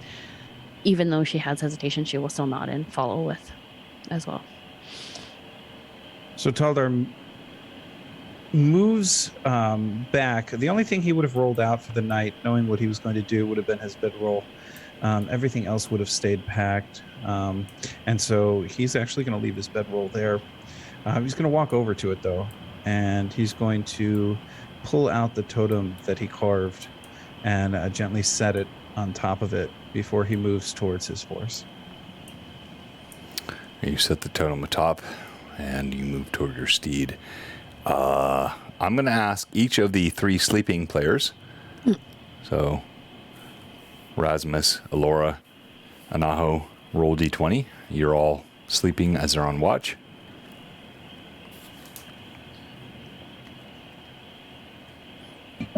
You said a It's an what check? 19 on the die. 19 on the die? Golly. How do you do just that? Tell you the roll. Yes, just the roll. I have your... 17 on the die. Okay. Anaho? 5 on the die. I can always count on Anaho. All night been doing well. Anaho, it's been a long day, my friend. You are sound asleep. Alora and Erasmus. You hear the whinnying of the horse, and you see Taldar as you open your eyes. Just kind of like you don't have to get up. You can choose what you do from your bedroll, but you hear the horse's footsteps as Taldar and Rizia seem to be leaving the camp. Laura's gonna get up. Where are you going? You hear a voice. Alora, light sleeper. She has Henrietta by her side. Henrietta seems to be the one that tapped her ankle and awakened her. It was actually Henrietta. She woke me up. Exactly. Henrietta knew, so Alora stands and speaks into the night. Toldar, was I able to get on the steed before she said that, or? Yeah, you're both mounted. Okay. So Toldar will stop his horse. He won't turn around. We are going to make our way quicker without the 3 of you. We will try to meet up with you in the future. Why do you get to make this choice? Because he is the leader. Wait. Wait, So you speak up? are you laying down? Yeah. while you say So Rasmus is laying you see down. Rasmus roll over. You're still asleep. Sorry, Rory. Rasmus. This is the longest camp ever in D&D. I love it. And Elora, whether we like it or not, these are the choices that the leader makes sometimes in favor of their group. He doesn't even rise as he speaks to you. His armor glinting in the firelight. The embers slowly dying in the night. That Toldar will smile. Y'all can't see this, but he'll smile, facing forward. I'm more than happy to allow you to try to keep up, but I will not slow down. If you are caught by bandits, if a beast attacks, you will have to fend against them. So you can make your choice. Alora has a very dark expression, darker than she's seen to, very focused. I can handle myself quite well, thank you. I think I've proven that well by now. So I think I will continue on. Thank you. And she begins good. to gather her things. Henrietta fluffs her feathers and comes up behind Alora and looks at Taldar. Dinner. Then I did say. They like You know I can cast lightning at this level, right? Rasmus will look over towards Elora with his hand still behind his head. And in Elven, will say, "Up to you, sister." We follow? And she'll respond in High Elven. Yes. Good 1 hour nap, as he says back in Elven. And we'll get back up and go over and kind of tap, not really kick, but tap with his foot, Anaho's foot. Hey. See, All right, you stand up. Anaho, you feel a boot in your side and you see Erasmus standing over you. You hear these words again? They're leaving without us. Time to pack up and head out. Faster than you've ever seen it dawned. The dagger comes out at you, not jabbing at you, but out. And then I pull it back, realizing it's not time to head out. Why are we heading out? As I'm getting up, I'm realizing you're not joking, and I'm getting up packing. But like, you just woke me up, and I just went to sleep, whether you know it or not. He literally he has the same dark rings you do. He gestures as he's walking back to the horse, loading up his things. And you see Alora sort of glaring toward Taldar and stepping forward as Henrietta follows behind. So, just a note there, as soon as Taldar had finished saying what he said, and not even hearing the ending of what Alora said, he would have gone into... Taldar rode. Yeah, he would have gone into gallop. Taldar galloped. All right, fine. He no longer walks. He no longer rides. He gallops. You see Taldar... He sets the reins to the horse, and he gallops off in the distance. And as soon as Laura's all of her stuff is together, she spurs her horse. Not literally, but No. to follow as quickly as possible. All right. And Erasmus and Anaho. So Erasmus has a full-size horse. Anaho, you have a pony. Sorry. You're 2'11", dude.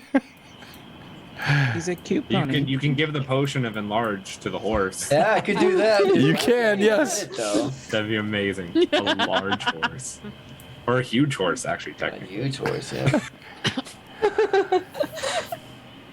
Hey, yeah. It's Erasmus will probably take the longest to get out of camp, but he's going to be following behind Anaho if Anaho goes first, because he's having to don his armor. And I'm not flagging, but I'm not rushing either. Just comments, you'll hear comments of, well, you know that. Basically, he's just not happy with the situation. He's not happy with the choice that's made, and it's not about Taldar. He's openly griping about this, and it's not about Taldar. It's about his view of leadership and how this stuff just pisses him off. Okay. So it's not Taldar specifically. It's basically his past that he's complaining about leadership decisions like this, or perceived leadership decisions, or higher up leadership decisions, or whatever. Good. He just, Yeah, he never claimed to be the leader. straight. And you didn't That's have what- to follow the leader. Follow the leader. No. So it's just all. All right. So you're riding northward again. This incredible route you have to travel. It's daunting how far you have to go here, and you're moving further north, but still probably 2 days away from Farland, and you're now moving through the rocky areas. It's tough terrain, and the dirty looks that you're giving, Anaho, What about it? persist day after day. Oh, yeah. And now you go. Hang on a tick. Didn't that, what's his face that appeared from the stone say that we could go there's a faster route? He said something like that, yes. Yes. What did he say? Something about if we follow the something or other, it'll be get there faster? Whatever he said, he said. I will not repeat. You have to listen. Bummer, come I'm on, not John, still give with me a you. break. 'cause I- No. You're Oh, right. okay. He said, so he said, Taldar knows. I got I'm not gonna share. yeah, he said, Taldar can share with me. Yeah, that's No, fine. No, All right. so Go ahead. Taldar has a feeling it deals with magic, and in no way does he want to share that. Yeah, Taldar exactly. will not use magic. Yeah, so go ahead, Anaho. I'm sorry, Erasmus. Erasmus will be looking for it. He'll be keep an eye on this thing, because especially since he's the last one in the party. If someone else follows it first, great. But if he sees it, yeah, he's going to take that route. And I'm with you. Cool. Like you and I were back right Wonderful. packing up our stuff. I don't know that I'll take that route, but I'm with you. You noticed All right. also, Sorry, go ahead. Alora, when you were having this interaction with us as we were heading out, Rizia does not turn to look at you, and you can kind of tell, like, just by her demeanor, she's kind of at odds. Like, it's almost like she has to follow Taldar because we're in the same glyph, and you can kind of tell where she's kind of like that back, but she was almost like too afraid to just turn around and look at you in that sense, because she knew she could feel how you felt, but she was just like, I can't turn around and look at her right now. So she just kept her eyes forward, and just followed as Taldar did. Yes, Patraz. Only Rizzy and I have the mark now. Correct. That's right. All right. So you travel, and day after day. Let's go 2 more days. We're now on day 9. Remove 2 more days of rations. Woof. Are you actively seeking, Josh? Erasmus, are you actively seeking Yes. what the... He's in, and I actually just picked up a new Horizon or whatever, that allows me to just sense an entire 10-foot cube of area if that needs be. If he sees a rustle, he'll just send the shadow out And to search that. Do you make this all... Like, are you hiding in it? Like... Because I'm with you. He's so effing tired. Okay. So, I'll actively search with you because I also know what the He said. he doesn't even need to get off his horse to do so. Well, nonetheless, because there was a person that was identified to be looking for. Yeah. So, I'll be looking at as well for that. Okay. Anyone else? All right. 9 days rations gone. 9 days travel. Glyph now a third of the way, almost. Just slightly under a third gone. And as you travel on the road, you're just... Taldar, again, this is a road you've traveled before. You know you're close to the city of Farland. Small town here in the Gold Cliffs. Not a large settlement, but you're probably a half day's travel outside of Farland. And you see a figure on the path approaching you, bent, withered, unthreatening to be sure, but walking towards you. Well, and Taldar would still be at. He would rotate his the horse through gallops, and then walks, gallops, and walks. He's putting the horse through a pretty hectic pace to move forward, knowing that he may need to find a new horse in the future. Wow. Well done. And yes, thank you, Drunken Heretic, the baleful cube. I'm glad someone remembers that. That's awesome. But that's not what's happening here. This bent over figure is on foot. And as Taldar speaks to his steed, you see it's a woman and has a brown robe, almost like a nun's habit pulled over her head. You see withered fingers curled together, and she walks towards you with a halting gait. Is this in the point where Taldar is in a gallop or in a walk? No, this is like 2 days later, so it's a walk. The horse is exhausted. Everyone's exhausted. You're 9 days into travel, so you're all keeping up with Taldar as best you can. But even his steed, which is more of a war horse, cannot, can't push every single day. So now you're in a walking state. Okay. And Taldar would take no notice of the person and keep moving forward. Oh, I hate that. Rasmus will pop up detect magic. How far away are Erasmus and I from? Oh, I'll say you guys. So let me. So you guys, you're 60 feet, 90 feet. You can see this figure from a long way away. So there's no combat here. Don't take the music to be wrong. It's just you see this figure on the road approaching you, making no threatening motion, just knotted, twisted fingers, head bowed, habit wafting in the wind. I'll just as nonchalantly as I can, I think Erasmus we're in the back, if not even further back.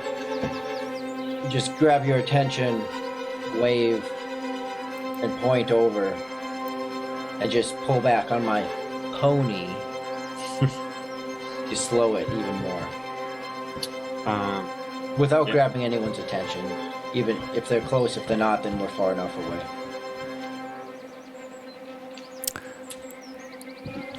Erasmus will nod, and having already popped up Detect Magic to look over this woman. Does he see anything? You sense strong magic, but more of the scrying and divination. Gotcha. Nothing threatening, but she's a seer of some type you can sense. Gotcha. And we've just been writing these past 3 days, right? Yeah, you're 9 days in after. Yeah. So you've been riding hard. Mounts are blowing. Taldar is walking and riding, and walking and riding as Taldar does. He will nod, looking at the woman.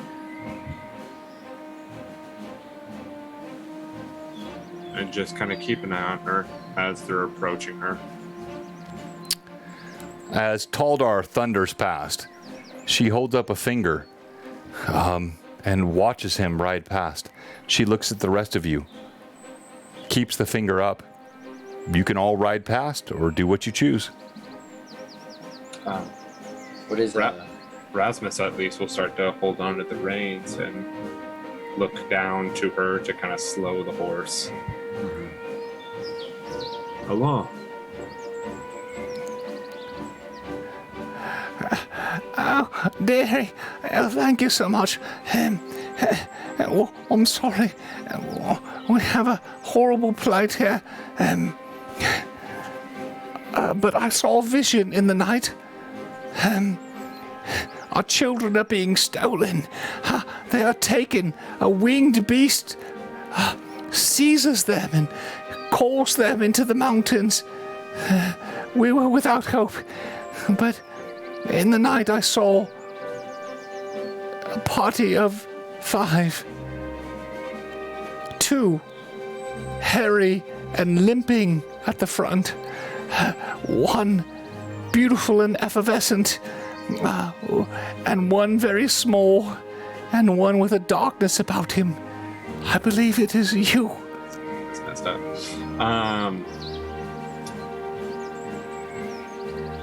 If you're here to provide us a quick passage to that of the Josh would know where we're going. Heading to the region of the clans to the north, then we are able to help. But after we reach that of the clans, are you here to help us with the quicker journey? So Taldar's gone. Elora, I'm guessing, followed Taldar. Rizia, I'm guessing, followed Taldar. Anyone like? So this is only now. Anaho, go ahead. I'm with Rasmus. All right, so Anaho and same thing every time. All right, so Anaho and you're standing and looking at her, and she says, I cannot speed the journey. I have no such power, but what gives you this urgency? We must get there quickly. This beast that carried these children off, is it more than one beast or multiple? Wait, only one beast, but now I see. I can aid. I cannot speed your journey, but you fall under the curse. I can aid those with the curse. Too bad rash decisions are made, Rasmus. As he kind of gestures. How so? I don't wish to see any more of our children die. My magics are of divination. I can see things. I can halt things. I cannot transport. I cannot give you expedient passage, but I can stop. I can aid. I can help. Any sort of magics that have been placed upon the person or a curse? I believe so, but I would have to see it. I can't promise, but I. And Razzus will reach down to grab her and be like, are you not like grabbing her right away, but reach down, kind of the Aladdin, do you trust me? Like, the ones that rode past you are the ones that require the help. Please help us, and we will help you in tandem when we are able.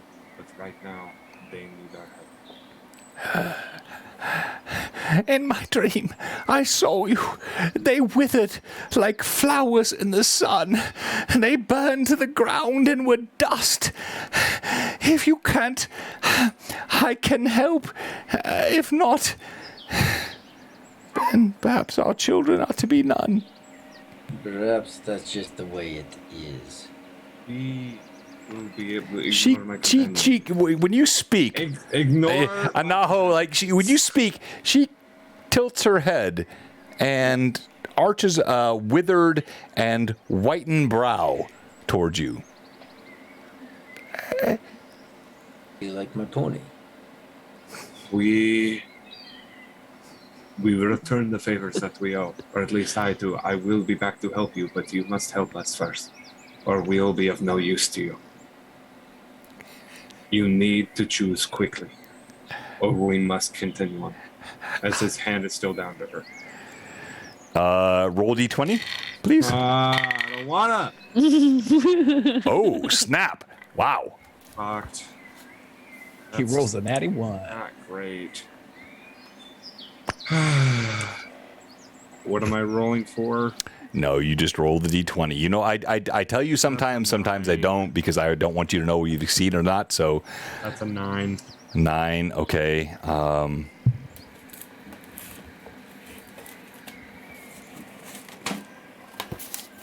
9. No German here, please. Frau Blucher. She snatches her hand away. I can aid you. I can give you time. But if your friends retreat and we will die, then so be it. And she snatches her hand away. If you let her, if you keep it, you can. You're strong enough. I'm not going to hold her there. She pulls the withered hand away and casts a glance over her shoulder. Then you may die, all of you. And she starts walking back toward the village. And he'll look back at Anaho. Yes. So what did your words help with this? What did you actually help with any of this? We could have gotten her assistance, but instead, you chose to offend her.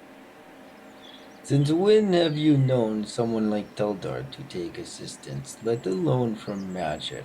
Never. I don't. And he's going to say a few words. Care. That is This fine. could have helped us. Helped us or helped him? Him? I don't care. It would have made them slow. Would have given them aid. It costs nothing for you to stay quiet.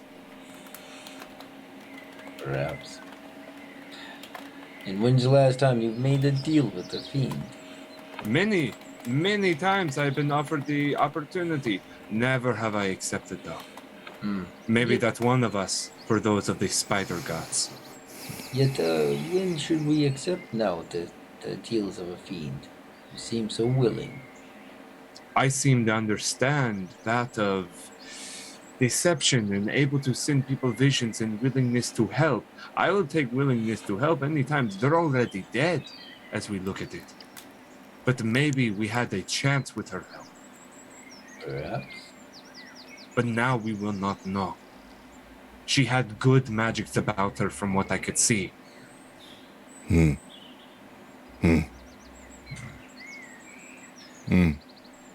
he'll turn back.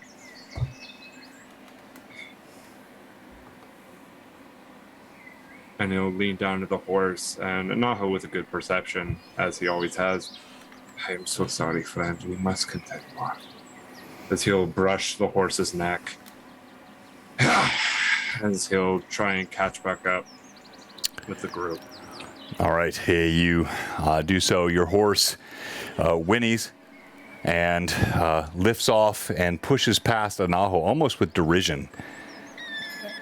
And you see the woman, she shakes her head and moves back toward the village as the dust recedes. How far is she? Is she? I mean, she's just walking, right? Yeah, she's walking. She's not far.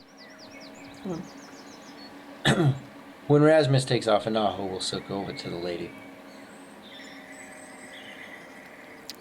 All right, you come over to her, and she... Erasmus moves ahead. Already all other parties are gone. Members of the party are gone. You sit with her, and she looks over her shoulder. What is it you want, Smohan? What aid can you give? All is lost. Our children are lost. I don't know what we can give you. And this situation is not my forte.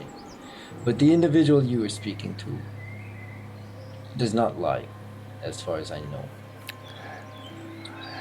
Lies or truth mean nothing to dead children. Speak all the truth you wish to a dead child. What matters it?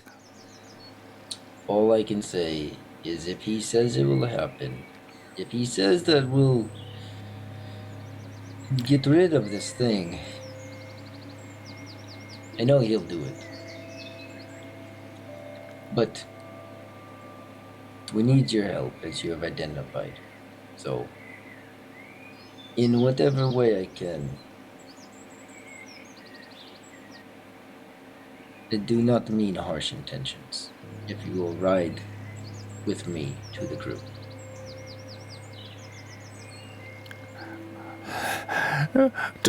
To what purpose, little man?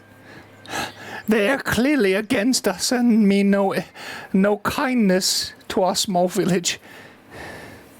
Do you mean the creatures? No, I mean your companions. Cruel, callous are they.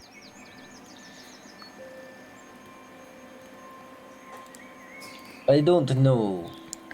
All my players, I love that. When you get every player to look at the camera, roll their eyes, that's awesome. You've killed it as a DM. All right, sorry, go ahead.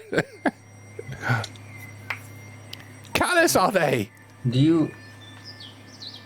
And a softening will come over him. A sincerity will come over him. Do you know the creatures that live under the ground? Can you see them? Under the ground? You mean the worms, the snakes, the toothed rodents which dig beneath the ground, or gnomes? What mean you? I mean the elves. Oh. You see her face blanch. She steps back. These, before she has a chance, these are calloused individuals. These are ones unwilling to work. Not like the ones that just rode past you. They are in a hurry. I told you I can aid their expedience. I can delay. Come with me. Let us expand their time, protect your village, and let them move on. They are simply in a hurry for their life. Not calloused like the elves. I saw the look. The big one, the hairy one. He barely cast a glance in my direction. Please. Come aboard. Come on. Please. I don't know how to say it. Get on the horse. Your pony. Yes. My pony. I am little. It doesn't know I'm here. Please hop on my pony. Let's hurry. We are losing ground. If you want to save your village, please hop on my pony. Somebody please draw It's a roomy pony. an old lady on a pony, please. Pat dog. I'm sorry. Please draw. Yes, we need that fan art. No, an old lady on a pony. Oh, all right. So she she hesitantly throws a leg over the back of your pony, creaky, arthritic hip, and you feel two frail hands around your chest. In moments. Go ahead. So let's you catch up to the party. Your pony doing his best. The rest of the party, you hear, and you look behind you, and you see Anaho with an old woman bouncing atop the back of his pony as they approach you. Oh, as we're going, bouncing. Sorry for your arthritis. What is your name? Esla. I am Okay. Esla. Esler. And so as we approach the group, I got Esler. Esla! I said Esla! She smacks you on the back of the neck. Sunburn. Yeah, we're gonna kill her. And he catches up with us. Yeah, he does, because he was hustling on that pony. We'll just for role play sake, he catches you. Hustling on that pony. Man, Anaho has a type. Just riding dirty. As Anaho rides up, Erasmus shoots a very surprised, like, I'll look at you with a very stern look and wink.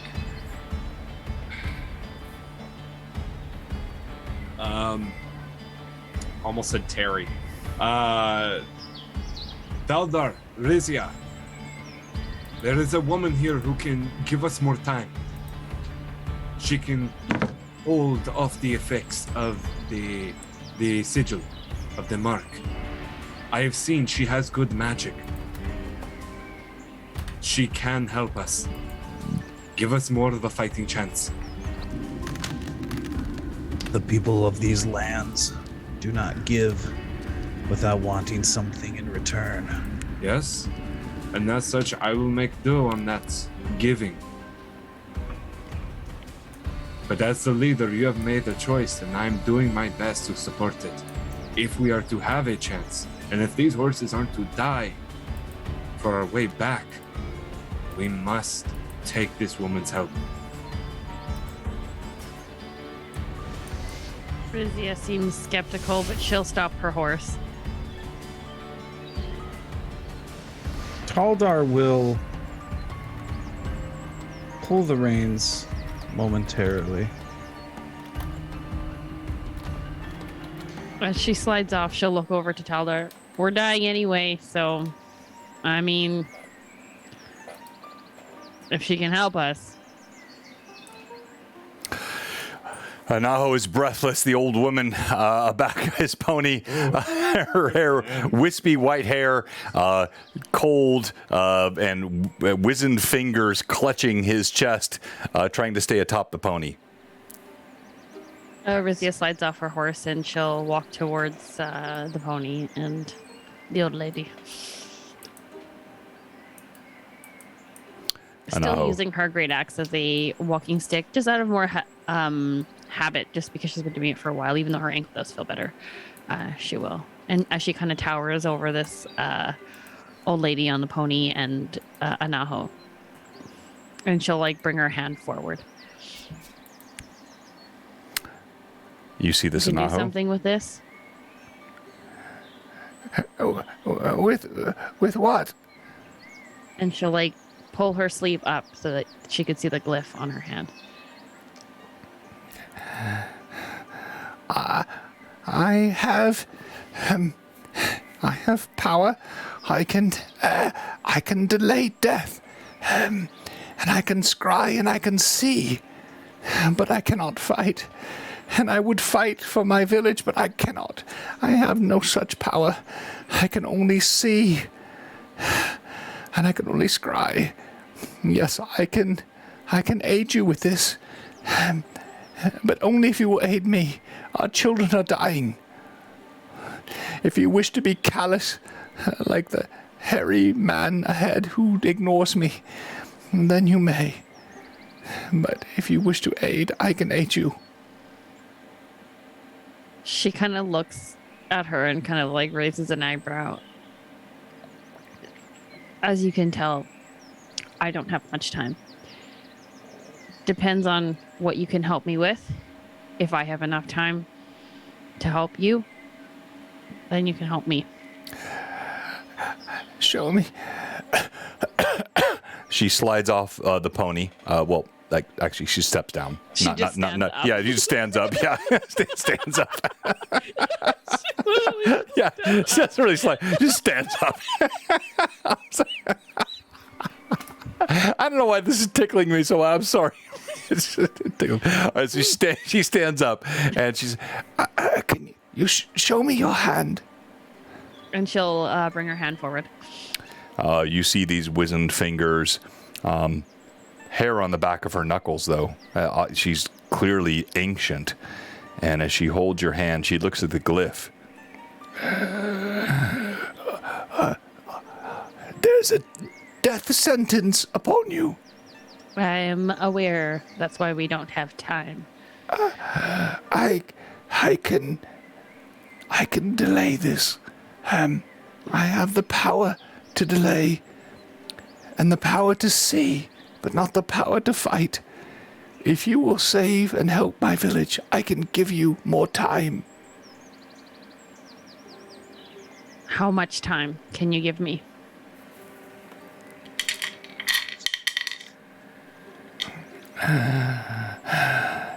She concentrates for a moment.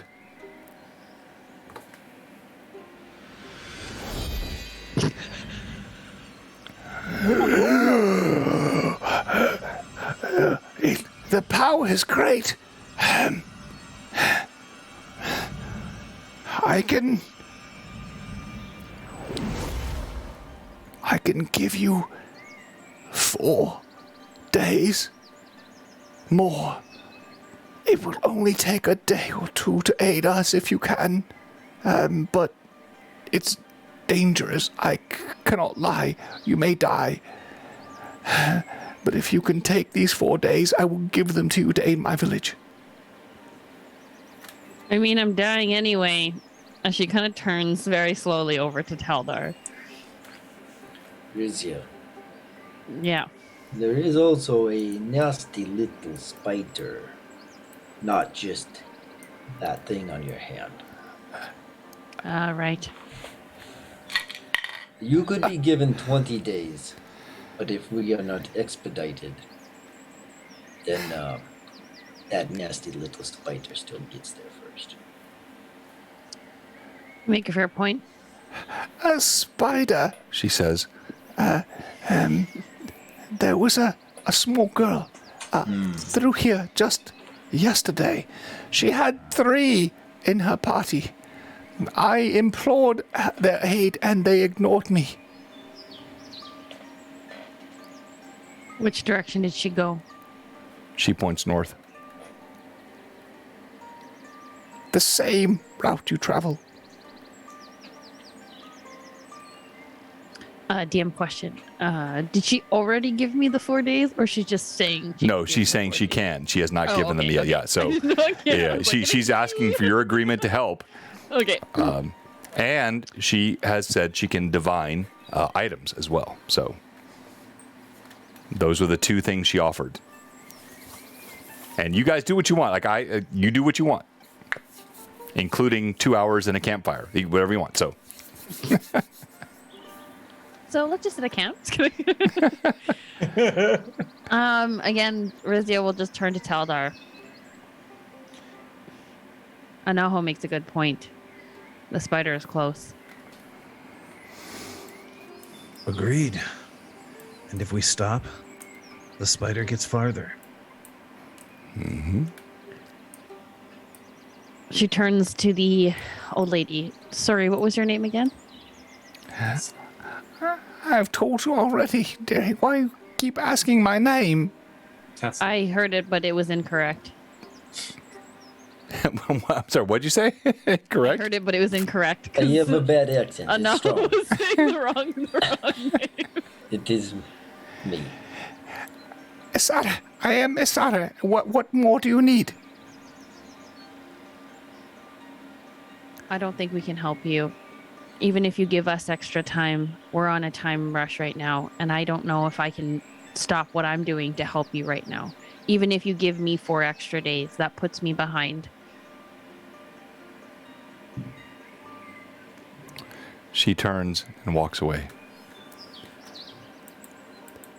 Then be it on you. You have made your choice. And she walks away. And Rizia will just get back onto her horse and... And before we go, though, Yep.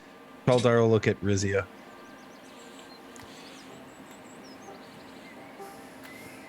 Believe me when I say, if we had the time, I would have stopped and helped. I understand losing those that are part of your clan. Unfortunately, it was the wrong time. We have more pressing things to do.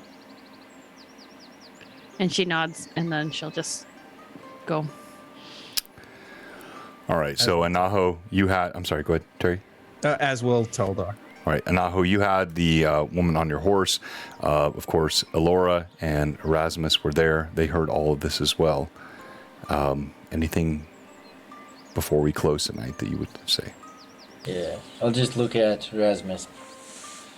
You see, Erasmus, rash decisions never get the means that need to come. Rash, appropriately or not, they're pursuing theirs, and that woman is pursuing hers. So, and he'll rub his hand. Do we follow, or do we aid? Because I don't have a time limit.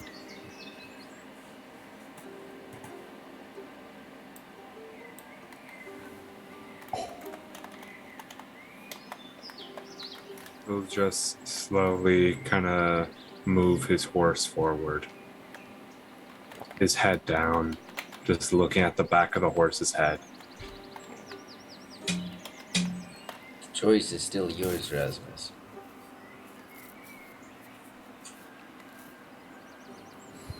If 5 would die, then 2 will surely.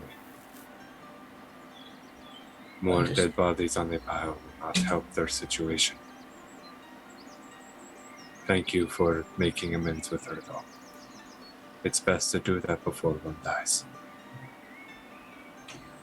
I'll give a nod, a chuckle. Well, we'll see where death lies. And just follow forward, going north. And with a whisper that I think only Anaho would hear, Rasmus says with a stark honesty, the dead rarely lie. The dead always lie. Elora?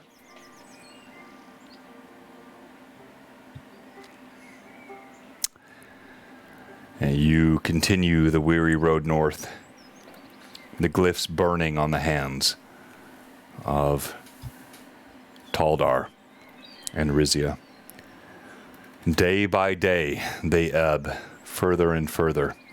You go day 10.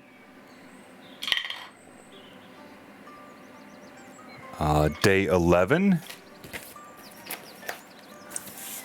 Just a time check. It's I know. Yeah, I got it. Okay.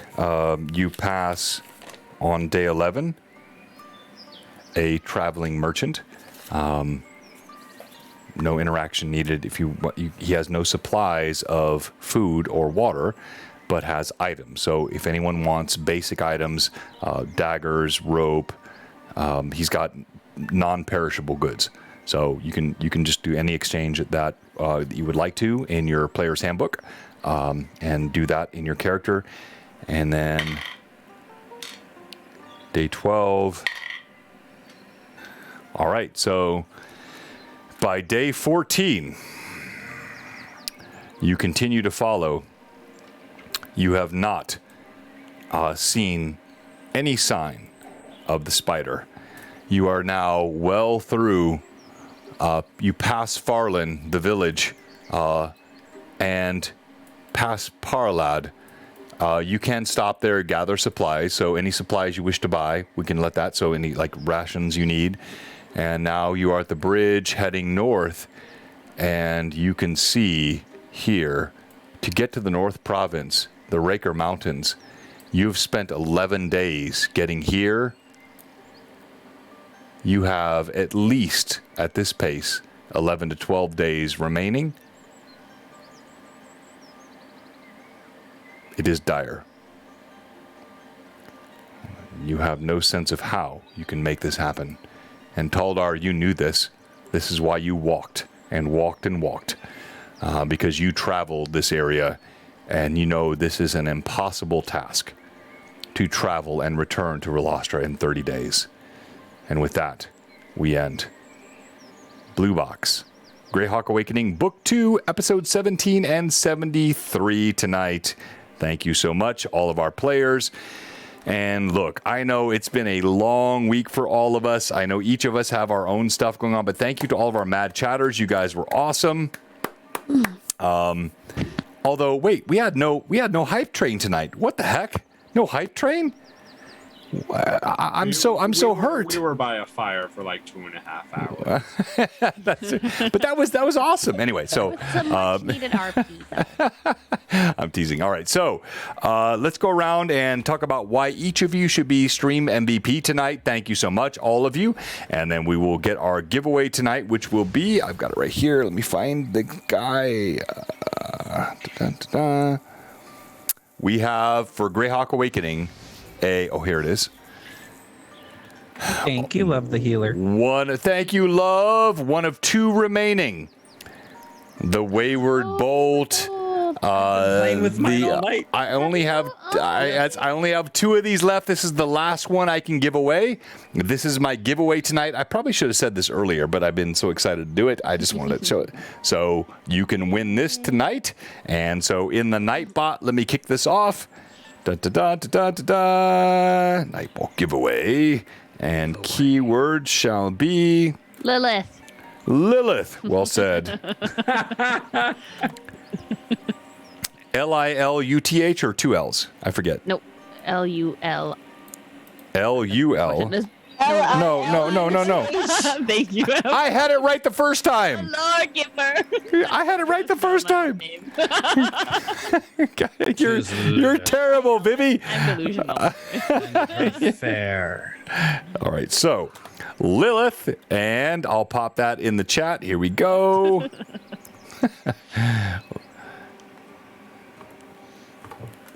What's my name again? Exactly. I did not know. Exactly. You know, I haven't played those in a while, in a hot minute, so that's why. It's been a minute, hasn't it? All right, so that's in the chat. That is for the last remaining available giveaway of the Wayward Bolt.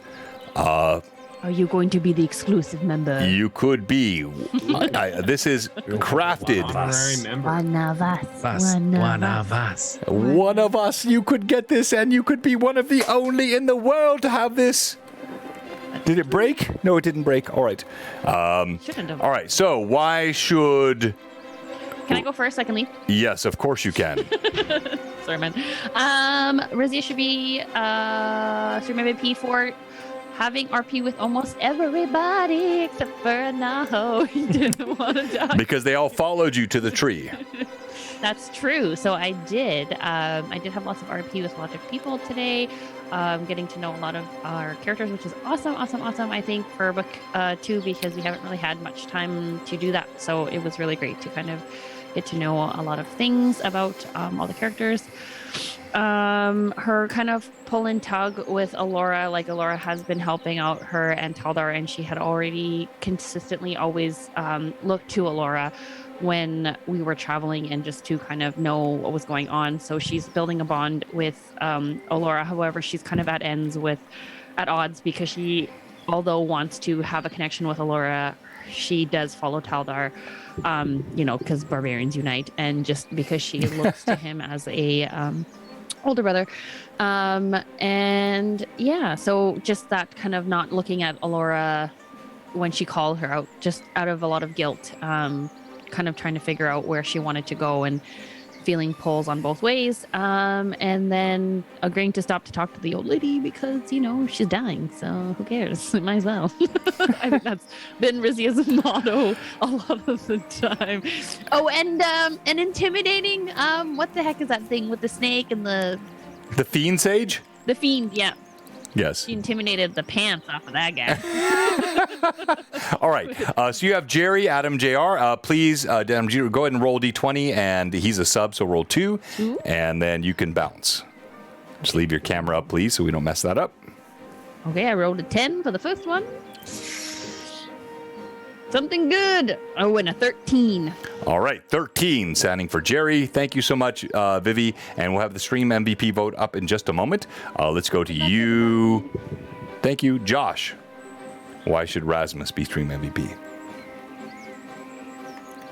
Oh, blam. There we go. Rasmus should be stream MVP for his backstory roleplay, his little bit of background information to both Anaho and Rizia, sleeping with his horse,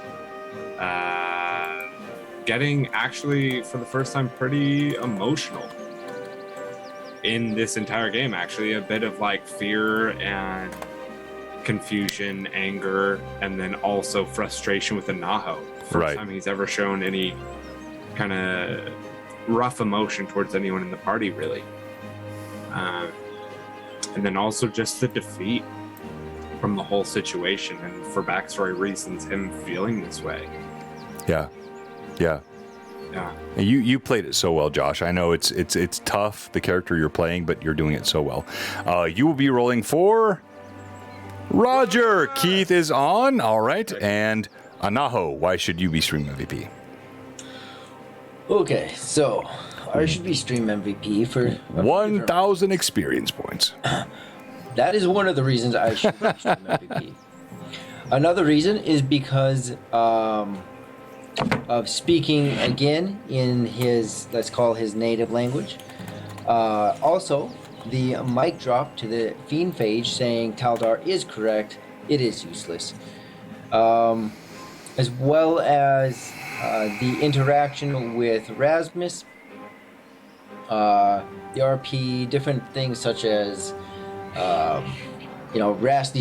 rash choices not receiving the outcome, even including the point of going back to the woman, bringing her there, and lo and behold, the desired outcome wasn't there.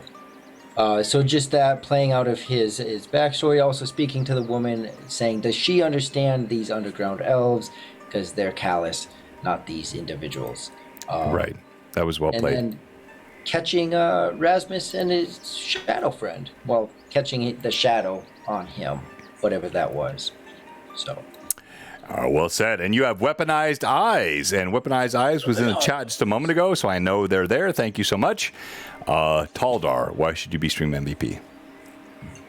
Taldar should be stream MVP today because he has taken it upon himself to try and protect this group who just don't get it. Damn it. By trying to sneak out with Rizia so that we could possibly make it in time.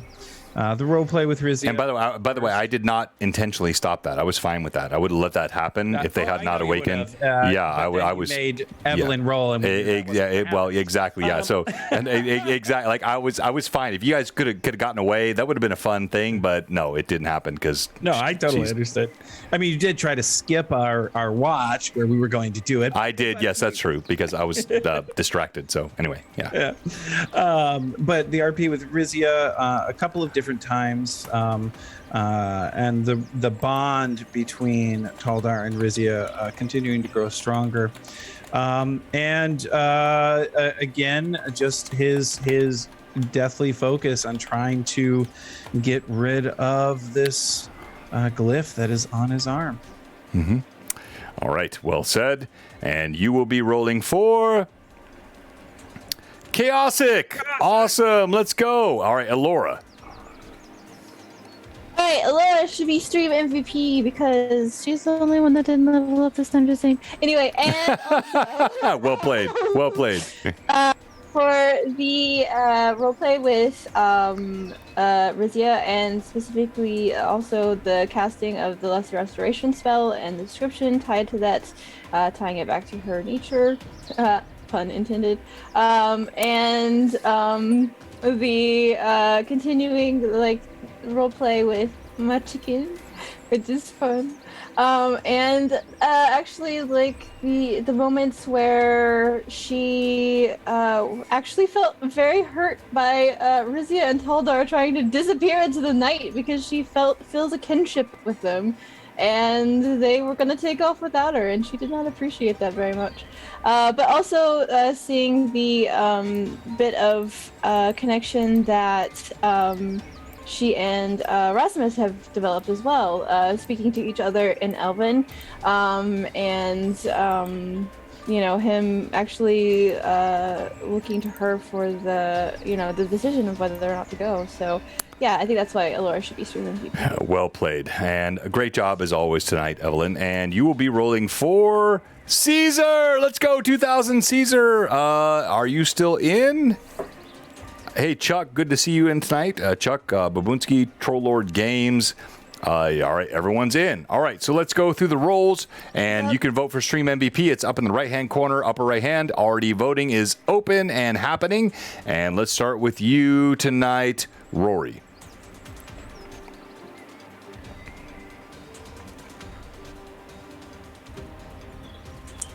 I have weaponized eyes. Is weaponized a sub? Yes, all are subs. Okay.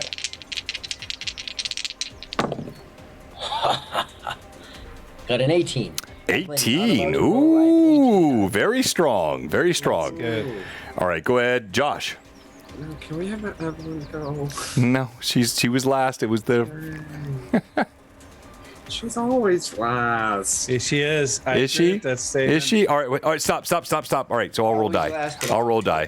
I don't know why. So, yeah, you're up, Josh. Dad. You're up, Josh. Okay, fine. Roger, I'm rolling for you. I'm sorry. First roll is a 7. Okay. Second roll is a 10. I'm sorry. All right, weaponized eye still in the lead. All right, second to last roll, penultimate roll. Up.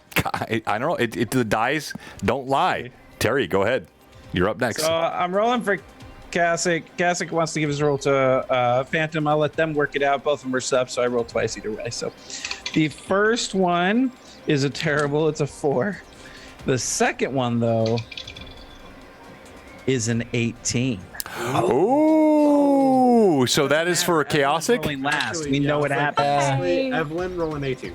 So I'm You know, just I gonna, don't I'm gonna put my always. dice away. I don't Okay. always win. Evelyn, don't shy away from the win though. Roll your roll. Do it. All right, go ahead, girl. She'll be like, I rolled two Caesar. 20s. I'm sorry. That's a natural 1. Okay. But the 20's next. 16. What's that? 18? No, 16. 16. All right. So you had who, Terry? I have Kasich / Phantom. Wait. So Chaosic gave it to Phantom, or Phantom gave it to Chaosic? I Kasich missed gave it. it to Phantom. No, you can't do that. Phantom can't Well, get you extra. gotta No. talk to that. I'm just rolling. Yeah. All right. So Chaosic wins. I'll fight Chaosic and Phantom over that. We have a tie. We have a tie. Oh wait. Oh, you had an 18. I think it's 17. Yeah, Rory had an 18 as well. Oh, I thought he had 17. Okay. All right. Sorry. Roll again then. It's a roll off, baby. I got Ducky. My bad. He died. Stream MVP is close. Oh my goodness, so close. You can still vote. Anaho. And Rizia. Very close. Oh, what'd you get? I got 16. Dora, you have my vote. I got a 4. Yeah! Let's go, Chaosic! Weaponized eye. And all right, fine, Phantom. Also, vote for the chicken. And Anaho, you are stream MVP. Hand for Anaho. All right, guys, thank you so much. We're gonna raid, and Ooh, blue box is on. we'll be back tomorrow night with our Lore Masters Arcanum. This Sunday we'll have our Rune Lords campaign, and we should be pretty much back to back. The Sunday's Easter. Easter what? I keep telling my wife that doesn't I have matter. a small child that might be very upset with me if we All right. Easter. All right, fine, fine. So we'll be back tomorrow night. No stream on Sunday. It's Easter. We'll be back with Greyhawk Awakening next Tuesday, and we're kicking off our raid tonight into Careful Cantrip. Ooh. Good folks, we like them. Raid starting in a few seconds. Any final thoughts from the team? Good job tonight. I know, look, we're all tired. It's been a crazy long way. I could see it on your faces. You could hear it on my face. Yes, Josh, you were the only one. You were. I was on it. You were spry and happy. Actually, Rory's always that way as well. But Evelyn and Terry and I were all weary. Terry, just the worst. No, they're lovely. They're both great. It was just you, John. Just blame yourself. Just me. All right, and the raid is off and happening, I think. Is it done? Not yet. So. It's not gone yet. Nope. Oh, it is now. We're still here. Now it is. There we go. There it is.